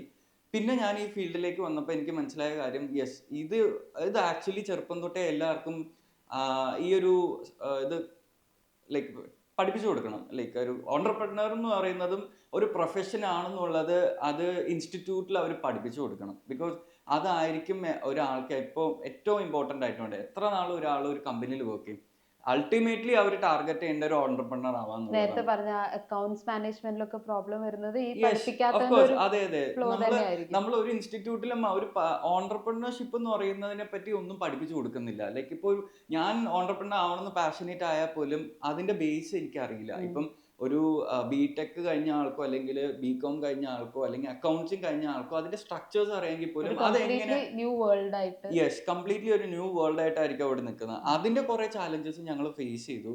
പിന്നെ ഈ പറഞ്ഞ പോലെ ഈ ചാലഞ്ചസ് അക്സെപ്റ്റ് ചെയ്ത് നമുക്കൊരു കമ്പനി എങ്ങനെ ഡെവലപ്പ് ചെയ്യാൻ പറ്റും എന്നുള്ളത് ഒരു ചലഞ്ച് നിലനിർത്തിക്കൊണ്ട് അത് നമുക്ക് മനസ്സിലാക്കി വരുന്നവരായിരിക്കണം നമ്മുടെ പാർട്ട്നേഴ്സ്. അല്ലാതെ ഒരു സ്ഥാപനം വലിയ രീതിയിലായിട്ട് എന്നാ ഞാൻ കൂടെ വരാമെന്ന് പറയുന്നതായിരിക്കില്ല പാർട്ട്നേഴ്സ്. ഈ ചലഞ്ചിങ് മനസ്സിലാക്കി ആ ചലഞ്ച് നമുക്ക് അക്സെപ്റ്റ് ചെയ്ത് അത് ഡെവലപ്പ് ചെയ്യാൻ വരുന്ന പാർട്ട്നേഴ്സ് ആയിരിക്കണം നമുക്ക് എപ്പോഴും വേണ്ടത്. സോ ആ ഒരു കാര്യത്തിൽ വി ആർ വെരി ലക്കി. ഞങ്ങൾ എല്ലാവരും ലൈക്ക് മൈൻഡഡ് ആണ്. സോ അതുകൊണ്ട് that is one of the greatest part of our success. ഇപ്പം ഞങ്ങൾ ഇന്ന് സക്സസ് ആണെന്ന് കംപ്ലീറ്റ്ലി പറയുന്നില്ല. യെസ്, ഓഫ് കോഴ്സ് ഞങ്ങളുടെ പഴയ ഒരു ലെവൽ നോക്കുകയാണെങ്കിൽ we are more than the success. ഞങ്ങൾ വിചാരിച്ചേക്കാളും കൂടുതൽ ഞങ്ങളിപ്പോൾ എത്തി. അപ്പം അങ്ങനെ നോക്കുകയാണെങ്കിൽ one of the main reason is ആ ഒരു പാർട്ട്ണർഷിപ്പ് എന്നുള്ളൊരു ഫാക്ടർ തന്നെയാണ്. ഈ ചലഞ്ചസ് വരുന്ന സമയത്ത് എപ്പോഴെങ്കിലും ചിന്തിച്ചിട്ടുണ്ടോ പൈലറ്റ് ആയാൽ മതിയായിരുന്നു, ഇത് വേണ്ടായിരുന്നു എന്ന് എന്റെ തോന്നിയ passion- ഏതെങ്കിലും പോയിന്റ്? അല്ല, ഞാൻ നേരത്തെ പറഞ്ഞ പോലെ ഞാൻ ചെറുപ്പം തൊട്ടേ എൻ്റെ ഡ്രീംസിൽ അല്ലെങ്കിൽ ഞാൻ വളർന്നത് ആ ഒരു പൈലറ്റ് എന്നുള്ള ഒരു സ്വപ്നത്തിലാണ്.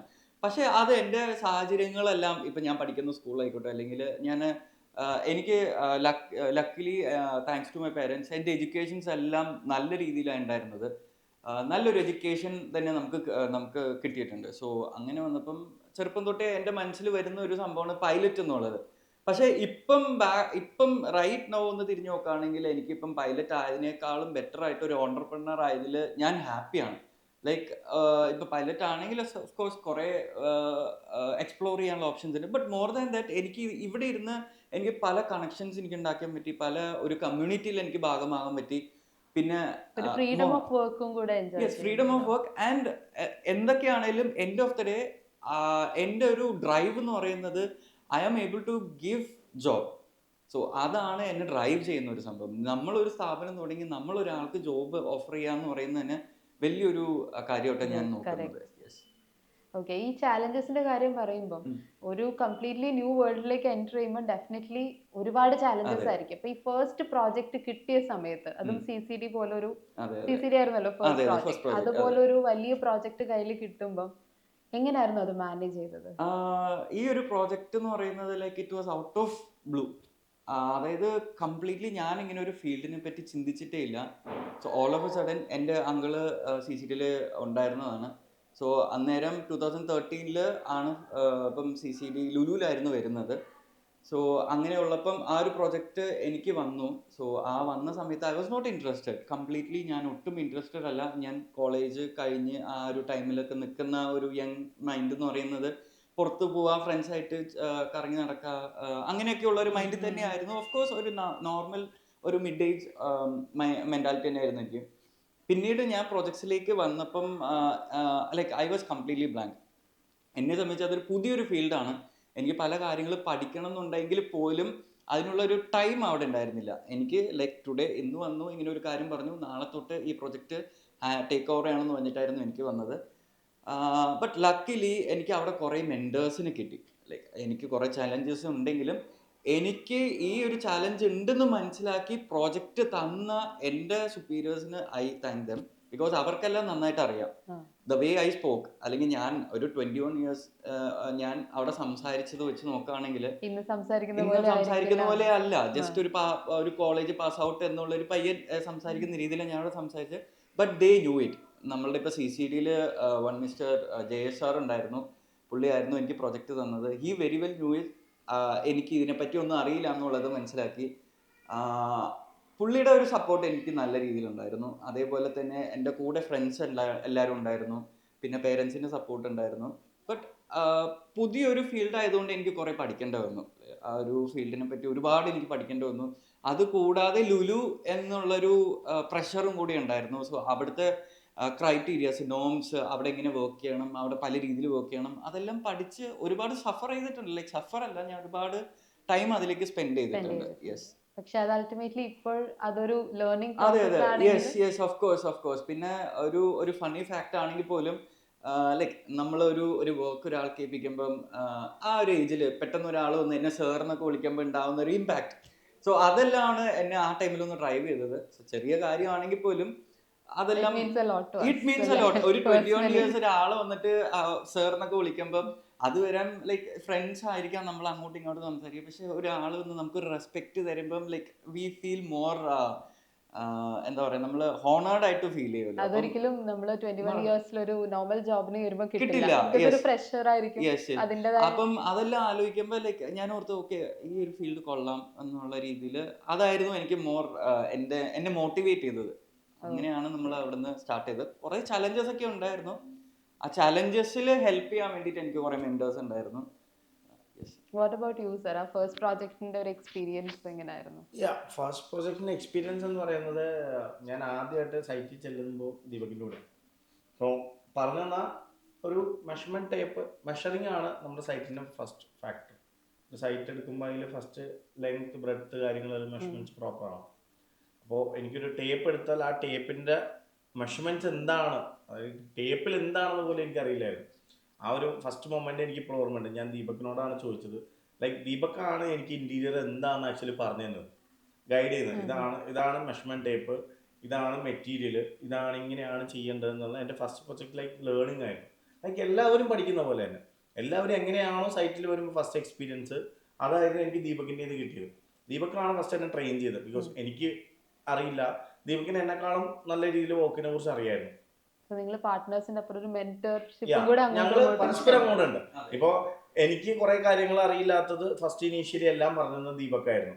അറ്റ് ദ സെയിം ടൈം ഇപ്പൊ ജോമി ചെയ്യാൻ നേരത്തും ജോമിക്ക് ഉണ്ടാവുന്ന ഡിഫിക്കൽറ്റി ചില കാര്യങ്ങൾ ജോമിക്ക് അറിയില്ല, ചില കാര്യങ്ങൾ ദീപക്കിന് അറിയില്ല, ചില കാര്യങ്ങൾ എനിക്കറിയില്ല. അപ്പൊ ഞങ്ങൾ അങ്ങോട്ടും ഇങ്ങോട്ടും ഷെയർ ചെയ്യും.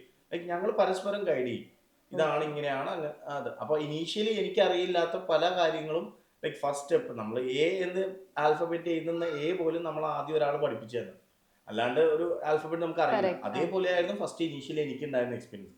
അതിന്റെ ഫുൾ ഗൈഡൻസ് തന്നത് ദീപക്കായിരുന്നു. അത് കഴിഞ്ഞ് നമ്മൾ പ്രൊജക്ട്സ് ചെയ്യുമ്പോൾ ആ ഒരു ഫസ്റ്റ് ഫേസ് ഭയങ്കര ഹാർഡായിരിക്കും നമുക്ക്. ലൈക്ക് നമ്മളൊരു ടാസ്ക് എടുക്കുമ്പോൾ ആ ടാസ്ക് നമ്മൾ സക്സസ്ഫുൾ ആയാൽ മാത്രം പോരാ, ആ ടാസ്ക് നമുക്ക് ഇനിയും കൊണ്ടുപോകാൻ പറ്റുമോ ഇല്ലയോ എന്ന് നമ്മളതിൽ നോക്കണം. ഞാൻ അതിൽ ഇപ്പോഴും ഞാൻ എൻ്റെ സൂപ്പർവൈസേഴ്സിനോട് പറയുന്നത്, ഇപ്പം നിങ്ങൾ ഫേസ് ചെയ്യുന്ന പ്രശ്നങ്ങൾ ഒരു അടുത്ത പ്രൊജക്റ്റിൽ വരുമ്പോൾ ആ പ്രശ്നങ്ങൾ നിങ്ങൾക്ക് ഭയങ്കര സിമ്പിളായിട്ട് തോന്നും. ബിക്കോസ് ഓരോ പ്രൊജക്ട്സും നിങ്ങൾക്ക് ഡിഫറെൻറ്റ് ടാസ്ക്കാണ്, ഡിഫറെൻറ്റ് അപ്രോച്ച് ആയിരിക്കും, ഡിഫറെൻറ്റ് പ്രോബ്ലംസ് ആയിരിക്കും. ഫസ്റ്റ് പ്രൊജക്റ്റിൽ ഉണ്ടായിരുന്ന ടാസ്ക് ആയിരിക്കില്ല നിങ്ങൾക്ക് 10th പ്രൊജക്റ്റിൽ വരുന്നത്. അപ്പോൾ ചിലപ്പോൾ നിങ്ങൾ അൺഎക്സ്പെക്റ്റഡ് ആയിട്ട് വരുന്ന പ്രശ്നങ്ങളായിരിക്കും, എല്ലാം ഡിഫറെൻ്റ് ആണ്. അപ്പോൾ ഓരോ കാര്യങ്ങളും നിങ്ങൾ അതിൽ ഉണ്ടാവുന്ന പ്രശ്നങ്ങൾ നിങ്ങൾ ഈ സൈറ്റിൽ മനസ്സിലാക്കി ചെയ്യണം. അപ്പോൾ അത് നിങ്ങൾക്ക് ഒരു ലേണിംഗ് ആണ്. മിസ്റ്റേക്സ് വരും, എല്ലാവർക്കും മിസ്റ്റേക്സ് ഉണ്ടാവും, എല്ലാവരും ഹ്യൂമൻ ആണ്, എല്ലാവർക്കും അവിടെ ഇവിടേക്ക് മിസ്റ്റേക്സ് വരും. ആ മിസ്റ്റേക്സ് നിങ്ങൾ അക്സെപ്റ്റ് ചെയ്യുക, അത് നെക്സ്റ്റ് ടൈം കറക്റ്റ് ചെയ്യുക, അത് മാക്സിമം നിങ്ങൾ അതിൽ തന്നെ അതൊരു ലെസൺ ആയിട്ട് എടുക്കുക, ഫോളോ ചെയ്യുക. ഇങ്ങനെയാണ് പറയുന്നത്. ഇപ്പോൾ ദീപക് പറഞ്ഞാൽ നമ്മൾ ആരും സ്കൂളിൽ പഠിക്കുമ്പോൾ ബിസിനസ് ചെയ്യണമെന്ന് ആരും പഠിപ്പിക്കാറില്ല. ലൈക്ക് ഇങ്ങനെയാണ് ചെയ്യേണ്ടത്, ആരും നമ്മളെ തെറ്റല്ല പറഞ്ഞുതരാം. മാർക്ക് കുറഞ്ഞാൽ മാത്രമേ ടീച്ചേഴ്സ് നമ്മളെ തെറ്റ് പറയൂ. പക്ഷെ നമ്മൾ മാർക്ക് ഇപ്പോൾ ഫുൾ മാർക്ക് മേടിച്ചപ്പോൾ കാണാപ്പാടം മേടിച്ച് 25 മാർക്ക് 20 മേടിക്കുന്നവനും എഫേർട്ട് ഇട്ട് തോക്കുന്നവനും തമ്മിൽ വ്യത്യാസമുണ്ട്. കാര്യം അവൻ ട്രൈ ചെയ്തിട്ടാണ്, അവൻ ഫ്യൂച്ചർ ലൈക്ക് എന്താ പറയുക, കാണാപ്പാടമല്ല പഠിക്കുന്നത്, ആ ഒരു മൊമെന്റ് മാത്രമല്ല അവൻ പഠിക്കുന്നത്, അവൻ ഫുള്ളായിട്ട് പഠിക്കാനാണ്. ലൈക്ക് അത് ഫ്യൂച്ചറിൽ യൂസ്ഫുൾ ആവുന്ന രീതിയിൽ മനസ്സിലാക്കി പഠിക്കാനാണ്. അങ്ങനെ പഠിക്കുന്നവനും കാണാപ്പാടം പഠിക്കുന്നവനും തമ്മിൽ വളരെ വ്യത്യാസമുണ്ട്. കാര്യം അവൻ ആ പഠിച്ചത് ആ എക്സാം കഴിഞ്ഞാൽ തീർന്നു. പക്ഷെ നമ്മളത് ഇരുന്ന് പഠിച്ച് മനസ്സിലായി ഇല്ല എങ്കിൽ പോലും ഫെയിൽ ആയാലും പ്രശ്നമില്ല. ബിക്കോസ് അത് നിങ്ങൾ വീണ്ടും വീണ്ടും അത് പഠിക്കുമ്പോൾ നിങ്ങളുടെ മനസ്സിൽ കിടക്കും. ഇപ്പൊ 10 വർഷം കഴിഞ്ഞ് എന്നോട് ഇപ്പൊ ഈ കാര്യം ചോദിച്ചാൽ എനിക്ക് പറയാൻ പറ്റും. പക്ഷെ ഞാനത് അന്നത് ചുമ്മാ ഒരു പർപ്പസ് വോക്കിന് വേണ്ടി മാത്രം ചെയ്തു പോയി കഴിഞ്ഞാൽ ഇപ്പൊ ഒരു 10 കൊല്ലം ചിലപ്പോൾ ചോദിച്ചാൽ എനിക്ക് അറിയണമെന്നില്ല. അപ്പൊ എല്ലാം നിങ്ങൾ മനസ്സിലാക്കണം. ലൈക്ക് നമ്മളിപ്പോ ഫോർ എക്സാമ്പിൾ ഇപ്പൊ ഞാൻ എല്ലാവരും പറയുന്നത്, ഇന്ന് നിങ്ങളെ 10th ഒരു മാർക്ക് ഷീറ്റിൽ എത്തി കഴിഞ്ഞാൽ നിങ്ങൾക്ക് ചിലപ്പോൾ അന്ന് പാടുണ്ടായിരുന്ന എല്ലാം നിങ്ങൾക്ക് ഇന്ന് ഈസി ആയിരിക്കും. ബിക്കോസ് നമുക്ക് അന്നത്തെ നോളജ് അല്ല ഇന്ന്, നമുക്ക് എല്ലാം ഒബ്സർവ് ചെയ്യാൻ പറ്റും. എന്താണ് ഇപ്പൊ നമ്മൾ അന്ന് പഠിച്ച 10th ക്ലാസ് പുസ്തകം ഇപ്പൊ ഇരുന്ന് വായിച്ചാൽ ചിലപ്പോൾ നിനക്ക് എല്ലാം മനസ്സിലാവും. ചിലപ്പോൾ നിനക്ക് ഔട്ട് ഓഫ് 100 90 വരെ മേടിക്കാൻ പറ്റും. ബിക്കോസ് അന്ന് മനസ്സിലാക്കുന്നില്ല നമ്മൾ എന്താണ് അതിന്റെ വാല്യൂ എന്ന്. പക്ഷെ ഇന്നത് നമുക്ക് ഈസിയാണ്. അതുപോലെ തന്നെയാണ് പ്രൊജക്ട്സ് ചെയ്യുമ്പോഴും ഇപ്പൊ ഉണ്ടാവുന്ന ഡിഫിക്കൽറ്റി ആയിരിക്കില്ല നിങ്ങൾക്ക് അടുത്ത പ്രൊജക്റ്റിലോട്ട് വരുന്നത്. അപ്പോൾ ഓരോന്നും ഡിഫറെന്റ് ആയിരിക്കും. അപ്പൊ അത് എപ്പോഴും ഞാൻ എല്ലാവരോടും പറയുന്ന കാര്യങ്ങളാണ്. അതുപോലെ തന്നെ ഞങ്ങൾ ബിസിനസ് തുടങ്ങിയ സമയത്ത് ഞങ്ങൾക്ക് ഉണ്ടാകുന്ന സ്ട്രഗിൾസ്, ഇപ്പൊ ഞങ്ങളുടെ ഫ്രണ്ട് സർക്കിളിൽ ബിസിനസ് ചെയ്യുന്ന ആൾക്കാരുണ്ട്. ലൈക്ക് ഇപ്പോൾ ഞങ്ങളെ കണ്ട് 2-3 പേര് പ്രൊജക്ട്സ് തുടങ്ങിയിട്ടുണ്ട്, ലൈക്ക് ഇന്റീരിയേഴ്സിലോട്ട് പോയിട്ടുണ്ട്. അപ്പൊ അവരെല്ലാം ഞങ്ങളെ വിളിച്ച് ചോദിക്കും ഇതെന്താ ചെയ്യേണ്ടത്. അത് ഞങ്ങൾ അവരോടും പറയുന്നത്, നിങ്ങൾ മിസ്റ്റേക്സ് ഉണ്ടായാലും സ്ട്രഗിൾ ചെയ്താലും ഇത് ഇട്ട് കളയരുത്, അത് അടുത്തതിൽ കോപ്പപ്പ് ചെയ്ത് പോകും. അപ്പൊ എഫേർട്ട് ഇടാം, 100% എഫേർട്ടിൽ നിങ്ങൾ വർക്ക് ചെയ്യുക. ഇതൊരു പ്രശ്നം വന്നു അയ്യോ എന്നെ കൊണ്ട് പറ്റില്ല എന്ന് നിങ്ങൾ അങ്ങനെ ചിന്തിച്ചാൽ ഒരു കാര്യം നിങ്ങൾക്ക് സക്സസ് ചെയ്യാൻ പറ്റില്ല. അപ്പോൾ ആ എഫേർട്ട് നിങ്ങൾ 100% മനസ്സിലാക്കി വീണ്ടും ട്രൈ ചെയ്യുക, ഹാർഡ് വർക്ക് ചെയ്യുക. ആ ഒരു ഇതിൽ നിങ്ങൾക്ക് എപ്പോഴും സക്സസ് കിട്ടും.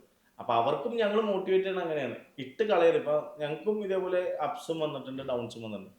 ഈവൻ നമുക്ക് നോട്ട് ബാങ്ക് വന്നിട്ടുണ്ട്, ആ ടൈമിൽ എല്ലായിടത്തും ബിസിനസ് ഡള്ളായിരുന്നു. കോവിഡ് വന്നിട്ടുണ്ട്, ആ ടൈമിൽ ബിസിനസ് ഡള്ളായിരുന്നു. ഈ ബിസിനസ് ഡള്ളായി കഴിഞ്ഞാൽ നെക്സ്റ്റ് ഡേ അത് ബിസിനസ് അപ്പാവില്ല. എത്ര നാൾ ഡള്ളായോ അതിന്റെ ഡബിൾ ആയിരിക്കും അപ്പാവാൻ ടൈം എടുക്കുക. അത്രയും എഫേർട്ട് നമ്മൾ കൂടുതൽ കൊടുത്താലും ചിലപ്പോൾ ടൈം എടുക്കും. അപ്പൊ ആ ടൈമിലൊക്കെ ചിലപ്പോൾ കുറെ പേര് ബിസിനസ് നിർത്തിപ്പോയി. ഞങ്ങൾ പറഞ്ഞിട്ടുണ്ട്, കുറെ പേര് ബിസിനസിന്റെ കോൺസെപ്റ്റേ മാറ്റി ജോലിക്ക് പോയിരുന്നവരുണ്ട്. ജോലിക്ക് പോയാൽ നമുക്ക് എളുപ്പമാണ്, മന്ത്ലി നമുക്ക് ഇന്ന ദിവസം പേ കിട്ടുമെന്നുള്ള സേഫ് സൈഡാണ്. ബിസിനസ് റിസ്ക് ആണ്. അതുകൊണ്ടാണ് ഈ ഒരു കാര്യം നമ്മളെ സ്കൂളിലോ നമ്മുടെ അടുത്ത് ആരും പറഞ്ഞു തരില്ല. നമ്മളോട് ആരും പറയില്ല മോനെ ബിസിനസ് എടുക്ക്, ബിസിനസ് എടുക്കാന്ന് വിചാരിച്ചാൽ തന്നെ പല സ്ഥലത്തും പ്രഷറാണ്. ബിക്കോസ് എല്ലാവർക്കും അറിയാം ഇതൊരു 100% റിസ്കി ഫാക്ടറാണ്.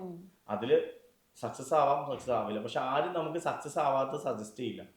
കാര്യം അവിടെ ഒരു പ്രോബബിലിറ്റി വരുന്നുണ്ട് 50-50 എന്നുള്ളത്. പക്ഷെ ജോലിയിൽ അങ്ങനെയില്ല. നീ ഏത് കമ്പനി ജോലി ചെയ്താലും മാസം അവസാനം പോലെ നിനക്ക് ശമ്പളം കിട്ടും. അത് നീ പണിയെടുക്കണം കഷ്ടപ്പെടും, പക്ഷെ എന്നാലും നിനക്ക് അത് കിട്ടാനുള്ള ഒരു പോസിബിലിറ്റി അവിടെ ഉണ്ട് 100%. പക്ഷെ ബിസിനസ് എന്ന് പറയുന്നത് ചിലപ്പോൾ നമുക്ക് ഈ മാസം കിട്ടുന്ന വരില്ല, അടുത്ത മാസമായിരിക്കും കിട്ടുക. ചിലപ്പോൾ നമുക്ക് സീസൺ വൈസ് ആയിരിക്കും ബിസിനസ് വരിക, മാർക്കറ്റ് കിട്ടുക. ഇപ്പോൾ ക്രിസ്മസ് സീസൺ വൈസ് ആണ്, ഓണം സീസൺ വൈസ് ആണ്. അപ്പോൾ ജനുവരിയിൽ കൊണ്ടുപോയിട്ട് കഴിഞ്ഞാൽ ഓണത്തിനൊന്നും കിട്ടില്ല. അപ്പം അതേപോലെ ആ ഒരു ടൈമിലായിരിക്കും നമുക്ക് ആ ബിസിനസ് കിട്ടുക. അതേപോലെ ആയിരിക്കും ബിസിനസ് എന്ന് പറഞ്ഞ കോൺസെപ്റ്റ്. പക്ഷെ ആരും അത് ഗൈഡ് ചെയ്യാത്തതും നമ്മളെ ഹെൽപ്പ് ചെയ്യാത്തതും പറഞ്ഞു തരാത്തതും റിസ്ക് ഫാക്ടർ കൂടും. നാളെ ഇപ്പോഴത്തെ ജനറേഷൻ്റെ ഇത് പറഞ്ഞുതരാം. നമ്മളിപ്പോൾ ഒരു സംഭവം നീ ചെയ്യും, അത് ഫ്ലോപ്പ് ആയി കഴിഞ്ഞാൽ അവനെ ചീത്ത പറയും, നീ പറഞ്ഞിട്ടല്ലേ ഞാൻ ഇത് ചെയ്തെന്ന് പറയും. അത് ആരും വരാതിരിക്കാൻ വേണ്ടി, ആ റെസ്പോൺസിബിലിറ്റി ഏറ്റെടുക്കാതിരിക്കാൻ വേണ്ടി ആരും പറഞ്ഞു തരില്ല. ഇപ്പോൾ എൻ്റെ പേഴ്സണൽ ഒപ്പീനിയൻ, എൻ്റെ വീട്ടിലാണെങ്കിൽ ഞാൻ ബിസിനസ് നോക്കുകയാണ്, ജോലിക്ക് പോകുന്നില്ല എന്ന് പറയുമ്പോൾ ഫസ്റ്റ് ഒബ്സ്ട്രക്ഷൻ ഉണ്ടായിരുന്നു. എല്ലാവരും പറയും എന്തിനാണ്, ഭയങ്കരമായിട്ട് സ്ട്രഗ്ലിങ് ഉണ്ടാവും, ചെയ്യണ്ട, ജോലിക്ക് പോകും. പക്ഷെ അതെല്ലാ വീട്ടുകാരും നമ്മളോടുള്ള കൺസേൺ കൊണ്ട് പറഞ്ഞു തരും. പക്ഷെ ആരും ആ റിസ്ക് എടുക്കും മോനെ എന്ന് പറഞ്ഞു തരില്ല. കാര്യം അതിൽ ആ ഒരു റിസ്ക് അനുഭവിച്ചവരെ അത് എടുക്കാൻ പറയുള്ളൂ. എനിക്കിപ്പോൾ ഞാൻ ആ റിസ്ക് ഫേസ് ചെയ്തിട്ടുണ്ട്. നാളെ എൻ്റെ കൊച്ചൊരു ബിസിനസ് ചെയ്യണമെന്ന് പറഞ്ഞാൽ ഞാൻ പറയും ചെയ്തു. കാര്യം ബിക്കോസ് ഞാൻ ആ ഫീൽഡിൽ നിൽക്കുന്ന ആളാണ്. പക്ഷെ എൻ്റെ അച്ഛനോ എൻ്റെ മദറോ ആ ഫീൽഡിൽ പോകാത്തത് കൊണ്ട് എൻ്റെ അമ്മക്കോ അച്ഛനോ അറിയില്ല അതെടുത്താൽ എന്താണ് അതിൽ ഉണ്ടാവുന്നത്. ബിക്കോസ് അവർ പഴയ ആൾക്കാർ, അന്നൊന്നും ഇത്രയും അപ്ഗ്രേഡേഷൻ ഒന്നും ഇല്ല. അതുകൊണ്ട് അവർക്കും അറിയില്ല കാര്യങ്ങൾ. അപ്പോൾ അവർ ഓഫ് കോഴ്സ് നോയെ പറയുള്ളൂ ഞാനിത് ചെയ്യാൻ നേരം. പക്ഷെ നമ്മൾ അതിനുവേണ്ടി റിസ്ക് എടുക്കണം, അതിനുവേണ്ടി എഫേർട്ട് ഇട്ടാൽ മാത്രമാണ് ഈ സക്സസ് കിട്ടുള്ളൂ. പിന്നെ നമ്മുടെ കൂടെയുള്ള പാർട്ട്നേഴ്സ്, അവരും ഒരു വേ നോക്കിക്കഴിഞ്ഞാൽ എല്ലാ പാർട്ട്നേഴ്സും പല ചിന്താഗതിയാണ്. അതിൽ ഒബ്സ്ട്രക്ഷൻസ് വരാം, ഒബ്ജക്ഷൻസ് വരാം, ആർഗ്യുമെന്റ്സ് ഉണ്ടാവാം. ഞങ്ങൾ ഇപ്പോഴും ഫോളോ ചെയ്യുന്ന ഒരു ആർഗ്യുമെന്റ് കാര്യങ്ങൾ വരുന്നതെന്ന് വെച്ചാൽ, ഞങ്ങളൊരു മീറ്റിംഗ് വെക്കും. ഞങ്ങൾ ഇപ്പോൾ 4 പേര് മീറ്റിംഗ് വെച്ച് ഞങ്ങൾക്ക് ഡിസ്കസ് ചെയ്യാനുള്ള ടോപ്പിക്ക് ഞങ്ങൾ ടേബിളിൽ വെച്ച് ഡിസ്കസ് ചെയ്യും. ആ ടൈമിൽ ഏറ്റവും കൂടുതൽ ആരാണോ അതിനെ സപ്പോർട്ട് ചെയ്യുന്നത്, 4 പേരുണ്ടെങ്കിൽ 4 പേർക്ക് 4 ഒപ്പീനിയൻ. ഈ 4 ഒപ്പീനിയൻ കേൾക്കും. ഇതിൽ 4 പേർക്കും ഏതാണ് ബെറ്റർ എന്ന് നോക്കും. ആ ഒപ്പീനിയൻ ആയിരിക്കും ഞങ്ങൾ ഫൈനലൈസ് ചെയ്യുക. ബിക്കോസ് അതാണ് ഞങ്ങൾ എപ്പോഴും ഫോളോ അപ്പ് ചെയ്യുന്നത്. ഒരു പ്രശ്നം വരുമ്പോൾ, അല്ലെങ്കിൽ ഒരു ഇഷ്യൂ വരുമ്പോൾ, അല്ലെങ്കിൽ ഒരു കാര്യം ചെയ്യണം എന്ന് വരുമ്പോൾ ഞങ്ങളത് ആ ടേബിളിൽ വെക്കും, അറിയിക്കും. മീറ്റിംഗ് ലൈക്ക് എല്ലാവരും ഡിസ്കസ് ചെയ്യും, ഇതാണ് ഒപ്പീനിയൻ. ഇപ്പോൾ ഞാൻ പറയുന്ന ഒപ്പീനിയൻ ചിലപ്പോൾ 3 പേർക്ക് ഇഷ്ടപ്പെടണമെന്നില്ല. അതേപോലെ ദീപക് പറയുന്ന ഒപ്പീനിയൻ ആയിരിക്കും ചിലപ്പോൾ എല്ലാവർക്കും ഇഷ്ടപ്പെടുക. അതിലേതാണ് ബെറ്റർ? ബിക്കോസ് 4 പേരെ പോയിന്റ് ഓഫ് വ്യൂവിലാണ് ഞങ്ങൾ നോക്കുന്നത്. ആ 4 പേരെ പോയിന്റ് ഓഫ് വ്യൂ ആണ് ഞങ്ങളുടെ ഡി കോൺസെപ്റ്റ് എന്ന് പറയുന്ന കമ്പനി ഇപ്പോഴും നിൽക്കുന്നത്. അത് ഭയങ്കര വലിയൊരു ഫാക്ടറാണ്. കാര്യം പല രീതിയിൽ ഒപ്പീനിയൻസ് വരുമ്പോൾ അതിനെ ഒരു ടേബിളിലിട്ട് ഞങ്ങൾ സംസാരിക്കുന്നത് അതുകൊണ്ടാണ്. ബിക്കോസ് അതാകുമ്പോൾ ഞങ്ങളിപ്പോൾ നാളെ ഒരു പ്രശ്നം അതിനെക്കുറിച്ച് വന്നാൽ ഞങ്ങൾ പറയും ഇത് നമ്മൾ ഫൈനലൈസ് ചെയ്തല്ലേ. Because we are discuss it already. അതിൻ്റെ മുകളിൽ പിന്നെ ഞങ്ങൾ ഡിസ്കഷൻ ചെയ്യില്ല. വൺസ് അത് ഫൈനലൈസ് ചെയ്താൽ അതാണ് ഞങ്ങൾ എപ്പോഴും മെയിൻറ്റെയിൻ ചെയ്യാൻ നോക്കുന്നത്. അതാണ് സക്സസ്, ഞങ്ങളുടെ ഒരു സക്സസ് രീതി എന്ന് പറയുന്നത്. പാർട്ട്ണർഷിപ്പിൽ ഞങ്ങൾ അതിപ്പോഴും മെയിൻറ്റെയിൻ ചെയ്യുന്നത്. ബിക്കോസ് ഫ്രണ്ട്സാണ്, ഞങ്ങളെല്ലാവരും ഫ്രണ്ട്സാണ്. ഞങ്ങളുടെ കൂടെ ഇരിക്കുന്ന അറിയാവുന്ന എല്ലാവരും ഫ്രണ്ട് സർക്കിളാണ്. ഇപ്പോൾ ചിലപ്പോൾ ഞങ്ങൾ ഇപ്പം ഇരിക്കുന്ന ഒരു സ്റ്റാർട്ട് ഞങ്ങളുടെ പുറത്തുനിന്ന് തന്നെ കൂട്ടുകാർക്ക് ചിലപ്പോൾ ഞങ്ങൾ ഇപ്പോഴും ഞാൻ നോയൽ ദീപക് ഡി കോൺസെപ്റ്റിൻ്റെ ഓണേഴ്സ് ആണെന്ന് പോലും അവർക്ക് ഫീൽ ചെയ്യില്ല. ബിക്കോസ് അത്രയും ഞങ്ങൾ ഫ്രണ്ട്ലി എൻവയോൺമെൻ്റ് ആണ് ഞങ്ങളുടെ ഇടയിലുള്ളത്. ബട്ട് സ്റ്റിൽ ഞങ്ങൾ ബിസിനസ്സിലോട്ട് വരുമ്പോൾ ഞങ്ങൾ 4 പേരും ഡിഫറെൻ്റ് ആണ്. അവിടെ ഫ്രണ്ട്സ് ഇല്ല, ഒന്നുമില്ല. At the end of the day clients, business, project, ഇതായിരിക്കും ഞങ്ങൾ നോക്കുന്നത്. അതാണ് ഞങ്ങൾ മെയിൻറ്റെയിൻ ചെയ്യാൻ നോക്കുന്നത്. ഞങ്ങൾ തമ്മിൽ ആർഗ്യുമെൻറ്റ്സ് ഉണ്ടാവാം, ഞങ്ങൾ തമ്മിൽ അടി ഉണ്ടാവാം. ഇതൊന്നും ഞങ്ങൾ ബിസിനസ്സിൻ്റെ പുറത്തോട്ട് കൊണ്ടുപോകാൻ നോക്കാറില്ല.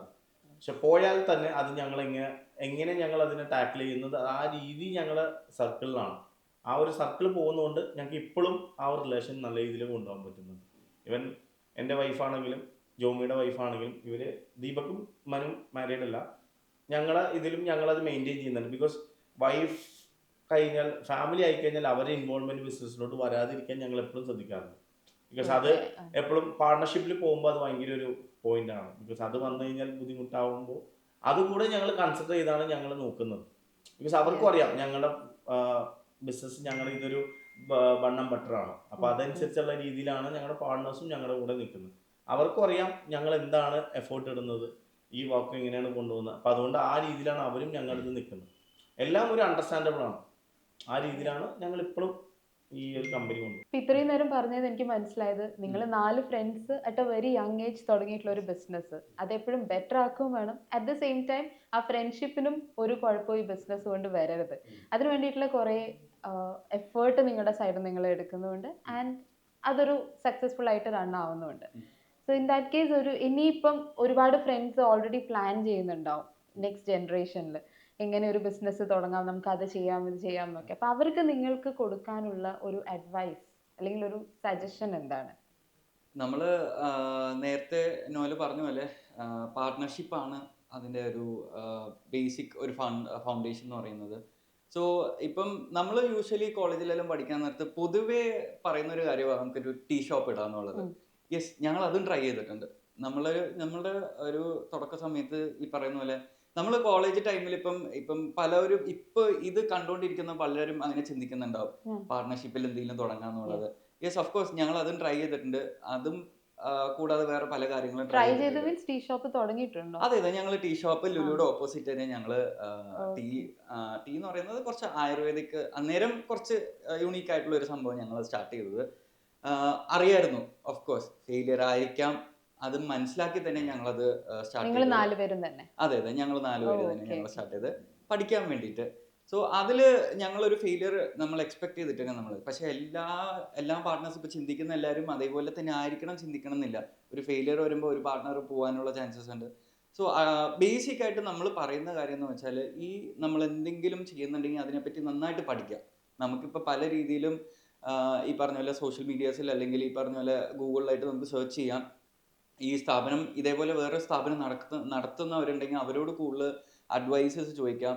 ആൻഡ് മോർ ഓവർ, ഞാൻ നേരത്തെ പറഞ്ഞ പോലെ ഫിനാൻഷ്യൽ മാറ്റേഴ്സ്, ആ ഒരു ഫിനാൻഷ്യൽ കാര്യത്തിലാണ് ഒരു കമ്പനിയുടെ ഒരു വളർച്ച തന്നെ ഉള്ളത്. ഇപ്പം ഞാനിപ്പം നേരത്തെ നോല് പറഞ്ഞ പോലെ നമ്മളെ ഇൻഫ്ലുവൻസ് ചെയ്തിട്ട് കുറേ പേര് നമ്മുടെ ഇതേ ഫീൽഡ് തന്നെ ഞങ്ങൾ മാക്സിമം എല്ലാവരും സപ്പോർട്ട് ചെയ്യും. അപ്പം എനിക്ക് ഇന്റീരിയർ സ്റ്റാർട്ട് ചെയ്താൽ കൊള്ളാമെന്ന് നമ്മളുടെ ഫ്രണ്ട് സർക്കിളിൽ തന്നെ കുറേ പേര് വന്നിട്ടുണ്ട്. അവർ നമ്മളെ നന്നായിട്ട് സപ്പോർട്ട് ചെയ്തിട്ടുണ്ട്. അവിടെ എല്ലാം നമ്മൾ പറയുന്നത്, നിങ്ങളൊരു സ്ഥാപനം നിങ്ങളൊരു കമ്പനി ഡെവലപ്പ് ചെയ്യുമ്പോൾ ഫസ്റ്റ് തിങ് എന്ന് പറയുന്നത് ഒരു ഫിനാൻഷ്യൽ ബാക്ക്ഗ്രൗണ്ട് അല്ലെങ്കിൽ ഫിനാൻഷ്യൽ സ്ട്രക്ചറാണ് നമുക്ക് ഇനീഷ്യലി വേണ്ടത്.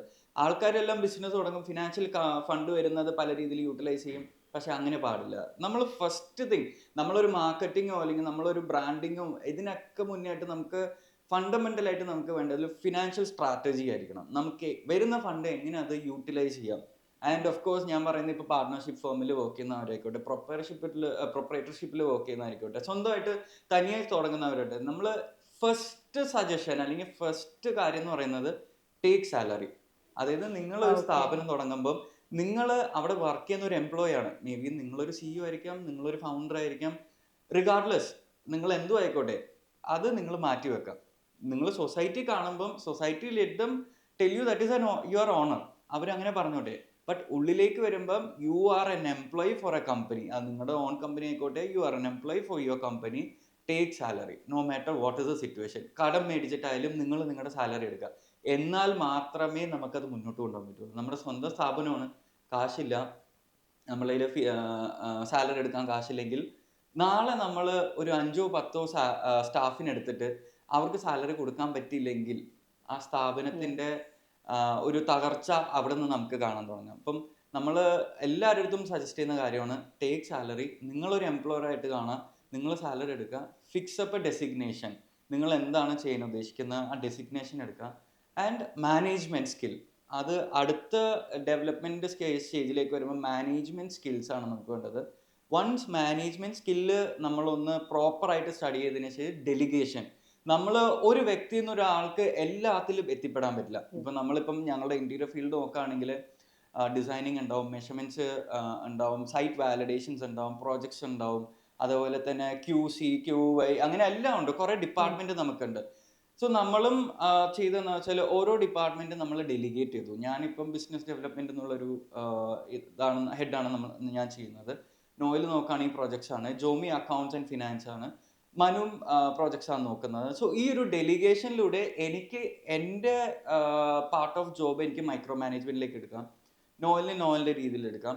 ഇപ്പം ഒരു പ്രൊപ്പറേറ്ററായിട്ട് തനിയെ തുടങ്ങുന്ന ആളാണെങ്കിൽ പോലും ആ ഒരു ഡെലിഗേഷൻ ഉണ്ടെങ്കിൽ മാത്രമേ നമുക്ക് കമ്പനി മുന്നോട്ട് കൊണ്ടുപോകാൻ പറ്റുള്ളൂ. ഒരു CEO അല്ലെങ്കിൽ ഒരു ഫൗണ്ടർ ഒറ്റയ്ക്ക് വിചാരിച്ചാൽ ഒരിക്കലും ഒരു സ്ഥാപനം നമുക്ക് കൊണ്ടുപോകാൻ പറ്റില്ല. അവിടെ ചിന്തിക്കേണ്ടതെന്ന് വെച്ചാൽ ഫൗണ്ടേഴ്സ് ആയിക്കോട്ടെ, പാർട്ട്നേഴ്സ് ആയിക്കോട്ടെ, they have to work for the development of the company.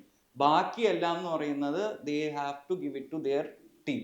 ഇപ്പം ഡിസൈൻ ആയിക്കോട്ടെ, അല്ലെങ്കിൽ നമ്മൾ എന്ത് വർക്കാണെങ്കിൽ നമ്മളായിട്ട്, അല്ലെങ്കിൽ ഒരു ഫൗണ്ടർ അല്ലെങ്കിൽ ഒരു CEO അല്ലെങ്കിൽ ഒരു പാർട്ട്ണർ ആ ഒരു പാർട്ട്ണർ ഹിംസെൽഫ് അവരുടെ കൂടെ വർക്ക് ചെയ്യാൻ നേരത്ത് കമ്പനിയുടെ ഡെവലപ്മെൻറ്റ് ചിന്തിക്കാനായിട്ട് നമുക്ക് ടൈം കിട്ടില്ല. സോ അതിലേക്ക് വരുമ്പം മാനേജ്മെൻറ്റ് സ്കില്ല് കഴിഞ്ഞാൽ നമ്മൾ നേരെ ഡെലിഗേഷനിലേക്ക് പോവാം. And then this is A circle. ഈ ഒരു സർക്കിളിൽ നമുക്ക് ഫിനാൻസ്, അത് കഴിഞ്ഞ് ഡെലിഗേഷൻ, ഈ ഒരു കാര്യം ഈ സർക്കിൾ നമുക്ക് പെർഫെക്റ്റ് ആക്കിയാൽ മാത്രമേ നമുക്ക് ഡെവലപ്മെന്റ് അടുത്തൊരു സ്റ്റേജിലേക്ക് നമുക്ക് കൊണ്ടുപോകാൻ പറ്റുള്ളൂ. ഇതിൽ ഞാൻ കുറച്ച് കാര്യങ്ങൾ കൂടെ ആഡ് ഓൺ ചെയ്യാം. ഒന്നാമത്തെ കേസ് എന്ന് വെച്ചാൽ നമ്മളിപ്പോൾ ഒരു ഇന്ത്യയിൽ അല്ല ഏതൊരു സ്ഥാപനം തുടങ്ങുമ്പോഴും ഫസ്റ്റ് അതിൽ നിന്ന് ജനറേറ്റ് ആവുന്ന ഇൻകമാണ് ആൾക്കാർ നോക്കുന്നത്. ലൈക്ക് ഇപ്പോൾ ഒരു കട തുടങ്ങി, ആ കടയിൽ നിന്ന് ഇപ്പോൾ നമ്മൾ എക്സ്പെൻസ് അല്ലെങ്കിൽ നമുക്കൊരു 10,000 പ്രോഫിറ്റ് കിട്ടി, ആ 10,000 എങ്ങനെയെങ്കിലും എടുക്കാം എന്നുള്ള രീതിയിൽ ചിന്തിച്ച് കഴിഞ്ഞാൽ തിരിഞ്ഞ് നോക്കുമ്പോൾ കമ്പനിയിൽ അതൊന്നും ഉണ്ടാവില്ല. അപ്പോൾ ദീപക് പറഞ്ഞ പോലെ അതൊരു പേ ആക്കുക മന്ത്ലി. അപ്പോൾ നിങ്ങൾക്കൊരു സാലറി ആക്കാം. ആസ് പെർ നിങ്ങളൊരു കമ്പനി, ആ കമ്പനിയുടെ സ്റ്റാഫ് ആവാം. അതാണ് എപ്പോഴും ചെയ്യേണ്ടത്. അങ്ങനെ പോയി കഴിഞ്ഞാൽ നിങ്ങൾക്ക് കുറച്ചും കൂടി കമ്പനി വൈസ് നിങ്ങൾക്ക് ഫണ്ടിങ് ഉണ്ടാവും. ബിക്കോസ് നിങ്ങൾക്ക് ഒരു ഫിക്സഡ് സാലറി പ്ലാൻ ചെയ്യുക, അതനുസരിച്ച് വർക്കൗട്ട് ചെയ്യുക. ഇപ്പോൾ ഞങ്ങൾ പല സ്ഥലത്തും വർക്ക് ചെയ്തിട്ടുണ്ട്. ഐ മീൻ ഇൻറ്റീരിയർ ഫീൽഡിൽ റിലേറ്റഡ് പ്രൊജക്ട്സ് ചെയ്തിട്ടുണ്ട്. പല സ്റ്റാഫും ഞങ്ങൾക്ക് ഇൻ്റർവ്യൂ എന്ന് പറയുന്നുണ്ട്. മിക്കവരും ഞങ്ങളുടെ അടുത്ത് പറഞ്ഞേക്കുന്നത് ചില സ്ഥലത്ത് 3 മാസം സാലറി കിട്ടിയിട്ടില്ല, ചില സ്ഥലത്ത് വർക്ക് ചെയ്തിട്ട് ഇതുവരെ ഇത് കിട്ടാത്തതുകൊണ്ടാണ് ജോലി മാറുന്നത്. അങ്ങനെ പല ഒപ്പീനിയൻസും പല ആൾക്കാരും വന്ന് പറഞ്ഞിട്ടുണ്ട്. ബിക്കോസ് അവർക്കൊന്നും സാലറി കൊടുക്കാൻ പറ്റുന്ന സിറ്റുവേഷൻ വന്നത് എന്ന് വെച്ചാൽ ആ ഒരു രീതിയിൽ മാനേജ്മെൻറ്റ് ഫ്ലോപ്പ് ആവുന്നതുകൊണ്ടാണ്. അപ്പോൾ ഞങ്ങൾ പുതിയതായിട്ട് തുടങ്ങുന്ന ആൾക്കാരുടെ അടുത്തും പറയുന്നുണ്ട്, നിങ്ങൾ ചെയ്യുമ്പോൾ നിങ്ങളൊരു ഫിനാൻഷ്യൽ ബാക്ക്ഗ്രൗണ്ട് എപ്പോഴും കാണണം. കാര്യം വർക്ക് ചെയ്യുക, ഫണ്ട് എടുക്കുക, അത് ചിലവാക്കുക, അങ്ങനെ ചെയ്താൽ നിങ്ങൾ ജസ്റ്റ് ടിപ്പിക്കൽ ഒരു പ്രൊജക്റ്റ് ചെയ്യുക, പോവുക, തീരുക, ആ ഒരു ഇതുള്ളൂ. അപ്ഗ്രേഡ് ആവണമെങ്കിൽ നിങ്ങൾ ഇങ്ങനത്തെ റിസ്കുകൾ എടുത്തേ പറ്റും. ബിക്കോസ് ഇപ്പോൾ നമ്മൾ ചിന്തിക്കുന്ന കുറേ കാര്യങ്ങളുണ്ട് ഇതിൽ. ഇപ്പോൾ സ്റ്റാഫുകൾ, ഇപ്പോൾ ആ സ്റ്റാഫിൻ്റെ പണി ഞാൻ എടുത്തു കഴിഞ്ഞാൽ ആ കാശ് ലാഭിക്കാം. എന്നുവെച്ചാൽ നമ്മളിപ്പോൾ ഒരു അക്കൗണ്ടന്റിനെ വെച്ചു, ആ അക്കൗണ്ടന്റിനെ വെക്കുന്ന പകരം ഞാൻ തന്നെ അക്കൗണ്ട്സ് വീട്ടിൽ നോക്കി കഴിഞ്ഞാൽ ആ കാശ് ലാഭിക്കാം. എത്ര നാൾ നമ്മളത് നോക്കും? ഒരു ലിമിറ്റ് കഴിഞ്ഞാൽ ഇപ്പോൾ ഒരു പ്രൊജക്റ്റ് ചെയ്യുന്ന സമയത്ത് ഞാനിപ്പോൾ ഒരു സൂപ്പർവൈസർ വെച്ചു, ഒരു പ്രൊജക്റ്റ് ചെയ്യാൻ എനിക്ക് 3 പ്രൊജക്റ്റ് വന്നു. ഒരു സൂപ്പർവൈസർ വെച്ച് എനിക്ക് ആ 3 പ്രൊജക്റ്റ് ചെയ്യാൻ പറ്റില്ല. എല്ലാ പ്രൊജക്റ്റിലും നമുക്ക് ഇൻഡിവിജ്വലായിട്ട് സൂപ്പർവൈസേഴ്സ് വേണം, എന്നാലേ പ്രൊജക്റ്റ് പ്രോപ്പറായിട്ട് പോകുള്ളൂ. ഇപ്പോൾ 3 പേര് വെക്കേണ്ടടുത്ത് ഞാൻ ഒരാൾ തന്നെ ഓടി നടന്നാൽ എനിക്ക് 4ാമതൊരു പ്രൊജക്റ്റ് വന്ന് ഞാൻ എന്ത് ചെയ്യും? അപ്പോൾ എല്ലാവർക്കും അതിൻ്റെതായ പ്ലേസ്മെൻറ്റ് നമ്മൾ ചെയ്യണം പ്രോപ്പറായിട്ട്. Proper positioning, proper planning, proper ആൾക്കാർ, എല്ലാ റിക്വയർമെൻറ്റും കറക്റ്റാണ്. ചില ആൾക്കാർ ആ കോസ്റ്റ് റെഡ്യൂസ് ചെയ്യാൻ വേണ്ടി ഒറ്റയ്ക്ക് എല്ലാ ലോഡും കൂടി വലിക്കും. അങ്ങനെ വലിക്കുമ്പോഴാണ് ഓരോ സ്ഥലത്തും ഫ്ലോപ്പ് ആവുന്നത്. ആ ഫ്ലോപ്പാണ് നമുക്ക് എപ്പോഴും ഫേസ് ചെയ്യുന്നത്. ബിക്കോസ് എല്ലാ പ്രൊജക്റ്റിലും അങ്ങനെയാണ്. നമ്മൾ തന്നെ ചെയ്യുമ്പോൾ അതിന് നമ്മൾ ആരോടും അക്കൗണ്ടബിൾ അല്ലാണ്ട് മാറില്ലേ? അതാണ് ഒരു എംപ്ലോയിനെ വെക്കുന്നതും നമ്മൾ തന്നെ ചെയ്യുന്നതും ഡിഫറെന്റ് അല്ല. ബട്ട് ഒരാൾക്ക് എത്ര ലോഡ് വലിക്കാൻ പറ്റും? അതാണ്, ആ ലോഡിന് ലിമിറ്റ് ഉണ്ട്, നമ്മൾ എടുക്കുന്ന എഫോർട്ടിന് ലിമിറ്റ് ഉണ്ട്. ബിക്കോസ് 1 രൂപ നമ്മൾ ചിലവാക്കുന്നതും 100 രൂപ അത് 10 ദിവസമായിട്ട് ചിലവാക്കുന്നതും തമ്മിൽ ഭയങ്കര വ്യത്യാസമുണ്ട്. എല്ലാ ദിവസവും നമ്മളത് അക്കൗണ്ടബിൾ ആയിരിക്കണം. ചെയ്യാൻ പറ്റുന്ന ആൾക്കാരുണ്ടാവും, ഞാൻ ഇല്ലെന്ന് പറയുന്നില്ല. പക്ഷേ 100-ൽ എത്ര പേർക്ക് അത് പറ്റും? അത്ര എഫോർട്ട് അവർ തരണം, അല്ലെങ്കിൽ അതനുസരിച്ചുള്ള ബ്രെയിൻ അവർക്ക് ഉണ്ടാവണം. എല്ലാവർക്കും ആ ഇതുണ്ടായിരുന്നെങ്കിൽ എല്ലാവരും ആ ലെവലിലോട്ട് എത്തും. മാനേജ്മെന്റ് എന്ന് പറയുന്നത് അങ്ങനെയാണ്, ഓരോ ആൾക്കാർക്കും ഓരോ ജോലി കൊടുത്തേ പറ്റും. ഇപ്പൊ ഞങ്ങൾ 4 പേരും 4 ഡിപ്പാർട്ട്മെന്റായിട്ട് വർക്ക് ചെയ്യുന്നതുകൊണ്ടാണ് ഞങ്ങൾക്ക് അത് പോകുന്നത്. ഇപ്പൊ ദീപക് തന്നെ പ്രൊജക്ഷൻ ചെയ്യുക, ദീപക് തന്നെ ഡിസൈൻ ചെയ്യുകയാണെങ്കിൽ ഒരിക്കലും അത് മൂവ് ആവില്ല. ബിക്കോസ് എല്ലാത്തിനും അതിൻ്റെതായ ആൾക്കാർ വേണം. അതനുസരിച്ച് അതിനെ സബ്സ്റ്റ് ചെയ്ത് ആൾക്കാർ നമ്മൾ അസൈൻ ചെയ്ത് കൊടുക്കണം. ഓരോ ആൾക്കാർക്ക് ഓരോ രീതിയിലെ വർക്ക് കൊടുത്താലേ ആ ഒരു ഷെഡ്യൂളും പോകുള്ളൂ. ചിലവർ സേവ് അപ്പ് ചെയ്യാൻ നോക്കും, വർക്ക് ചെയ്യുമ്പോൾ അത് സേവ് അപ്പ്. ഇപ്പോൾ ഫോർ എക്സാമ്പിൾ ഒരു ഹോട്ടലായിക്കോട്ടെ, നമ്മൾ 4 സെർവ് ചെയ്യാൻ വേണ്ടി 4 പേരെ നിർത്തുന്നിടത്ത് 2 പേരെ നിർത്തുമ്പോൾ വരുന്ന കസ്റ്റമേഴ്സിൽ കുറേ പേര് വെറുതെ ഇരിക്കേണ്ടി വരും. ബിക്കോസ് അവർക്ക് വേണ്ട റിക്വയർമെന്റ് നമ്മൾ കൊടുക്കണം, അവർക്ക് വേണ്ട ഫുഡ് നമ്മൾ കൊടുക്കണം. അപ്പൊ ഇപ്പൊ ഇവിടെ ഇരിക്കുന്നവരെ നോക്കാൻ സമയം കിട്ടില്ല. നിങ്ങൾക്ക് ഹോട്ടലിൽ പോകുമ്പോൾ നിങ്ങൾ എക്സ്പീരിയൻസ് ചെയ്തിട്ടുണ്ടാവും അങ്ങനെ ഡിലേ വരുന്നത് ഫുഡ് വൈകുന്നതുകൊണ്ടല്ല, അവിടെ സ്റ്റാഫ് മാനേജ് ചെയ്യാൻ കുറവായതുകൊണ്ട്. അത് നമുക്ക് ഓട്ടോമാറ്റിക് നമുക്ക് റിയലൈസ് ചെയ്യാൻ പറ്റും. ബിക്കോസ് അവിടെ ആളില്ല, ഒരാളാണ് ഇതെല്ലാം കൊണ്ടേ കൊടുക്കുന്നത് മനസ്സിലാവും, നമുക്ക് മനസ്സിലാവും. ആളില്ലാത്തതുകൊണ്ടാണ് അവിടെ കയറില്ല. ബിക്കോസ് എല്ലാവർക്കും ഇൻസ്റ്റന്റ് ആയിട്ടാണ് വേണ്ടത്. ആ ഒരു സംഭവം നമ്മൾ ബേസിക്കലി ഹോട്ടൽ പോലത്തെ ഫീൽഡിൽ കൊടുത്തില്ലെങ്കിൽ കസ്റ്റമേഴ്സും ഇല്ല. ചില ആൾക്കാർ അത് സേവ് ചെയ്യാൻ നോക്കും. അതർവൈസ് അവിടുത്തെ ഫുഡ് അത്രയും ഗംഭീരമായിരിക്കണം. ലൈക്ക് നമ്മൾ കൊടുക്കുന്ന പ്രൈസിന് വാല്യൂ, അത്ര അടിപൊളി ഫുഡ്. അങ്ങനെയാണെങ്കിൽ മാത്രമേ ആൾക്കാർ വെയിറ്റ് ചെയ്യുള്ളൂ. ബിക്കോസ് അങ്ങനത്തെ കടകളുണ്ട്. ഇപ്പോൾ നമ്മുടെ രാമേശ്വരം കഫേ എന്ന് പറയുന്ന കഫേയിൽ ഇഷ്ടംപോലെ ആൾക്കാർ വെയിറ്റ് ചെയ്യുന്നുണ്ട്. ബിക്കോസ് അവിടുത്തെ ഡിമാൻഡ് അതാണ്. ആ ഡിമാൻഡ് ഉണ്ടാക്കിയാൽ മാത്രമാണ് അങ്ങനെ നമുക്ക് ഒരു സ്റ്റാഫ് 2 സ്റ്റാഫിനെ വെച്ച് മാനേജ് ചെയ്യാൻ പറ്റും. പക്ഷേ ഡിമാൻഡ് ഇല്ല, നമ്മൾ മീഡിയം ലെവലിൽ ബിസിനസ് ചെയ്യാൻ നോക്കുമ്പോൾ അതനുസരിച്ചുള്ള മാനേജ്മെന്റിന് ആൾക്കാരില്ലെങ്കിൽ അത് ഫ്ലോപ്പ് ആവും. അതാണ് എനിക്ക് പറയാനുള്ള അഡ്വൈസ്. ബിക്കോസ് വേണ്ട പൊസിഷൻസ് വെക്കേണ്ട ആൾക്കാരെ കറക്റ്റായിട്ട് വെച്ചില്ലെങ്കിൽ അത് അതിൻ്റെതായ ദോഷങ്ങളുണ്ടാവും. അതാണ് ഞങ്ങൾ ഇപ്പോഴും നോക്കുന്നത്. വേണ്ട പൊസിഷനിൽ ആൾക്കാരെ വെച്ചില്ലെങ്കിൽ എപ്പോഴും അത് ലോഡ് ഓവർലോഡായിട്ട് വരും. പിന്നെ നമുക്കത് വലിച്ചാലും വരില്ല. പക്ഷെ ഒരു ലിമിറ്റിൽ കൂടുതൽ ഒരാൾക്ക് വലിക്കാൻ പറ്റില്ല. ഇതെപ്പോഴും ഞങ്ങൾ പറയണം. ഇപ്പോഴും ഞങ്ങളുടെ വരുന്ന സ്റ്റാഫ് ഉണ്ട്. എനിക്ക് തോന്നുന്നത് ഞങ്ങളുടെ ഒരു സ്റ്റാഫ് റീസെൻ്റ്ലി ഇപ്പോൾ ഒരു ഇന്റീരിയർ സ്ഥാപനം തുടങ്ങുന്നേ ഉള്ളൂ. അപ്പോൾ ലേഡിയാണ് ഫ്രണ്ടായിട്ട് തുടങ്ങുന്നത്. അപ്പോൾ പുള്ളിക്കാരിനോട് ഞങ്ങൾ പറയുന്നത് ഇത് തന്നെയാണ്, നിങ്ങൾ ചെയ്യേണ്ട പൊസിഷൻസ് കറക്റ്റായിട്ട് ആൾക്കാരെ വെക്കുക. ഒറ്റയ്ക്ക് എല്ലാ ലോഡും കൂടി വലിച്ചാൽ വലിയില്ല. അത് എല്ലാം പറഞ്ഞ് മനസ്സിലാക്കണം. ഞങ്ങൾ അഡ്വൈസ് ചെയ്യാൻ റെഡിയാണ്. ബിക്കോസ് ഞങ്ങളുടെ അടുത്ത് പല ആൾക്കാരും ഒന്ന് അഡ്വൈസ് ചോദിക്കാറുണ്ട്. ബിക്കോസ് ഞങ്ങൾക്ക് അത് നല്ലതാണ്. ബിക്കോസ് ഒരാൾ ഒരു സ്ഥാപനം തുടങ്ങി ഞങ്ങൾ അവരുടെ ഫ്ലോപ്പ് ആവാൻ വേണ്ടി ഒരിക്കലും ഞങ്ങൾ പറഞ്ഞു കൊടുക്കില്ല. പക്ഷേ അത് നിങ്ങൾ മാക്സിമം കറക്റ്റ് ചെയ്യും. ബിക്കോസ് ഇതെല്ലാം ഞങ്ങളുടെ എക്സ്പീരിയൻസ് ആണ്. ഞങ്ങൾക്ക് ഇത് ഫേസ് ചെയ്ത ഇഷ്യൂസ് ഉണ്ട്. ഞങ്ങളിത് ഫേസ് ചെയ്താണ് ഇവിടെ എത്തിയത്. ഞങ്ങൾക്കും അപ്സ് ഉണ്ട്, ഡൗൺസ് ഉണ്ട്. ഇപ്പം നിങ്ങൾ പറയുമ്പോൾ നിങ്ങൾ അപ്സ് മാത്രം കേട്ട് കഴിഞ്ഞാൽ നിങ്ങൾക്ക് ബോറടി. ഞങ്ങളുടെ ഡൗൺസ് ഇതാണ്. ഞങ്ങൾ ആദ്യം പഠിച്ച ഡൗൺസ് ഇതൊക്കെയാണ്. ഫിനാൻഷ്യലി ഞങ്ങൾക്ക് കുറേ ഡൗൺസ് ഉണ്ടായിരുന്നു. ആൾക്കാരെ വെക്കാൻ പറ്റിയില്ല.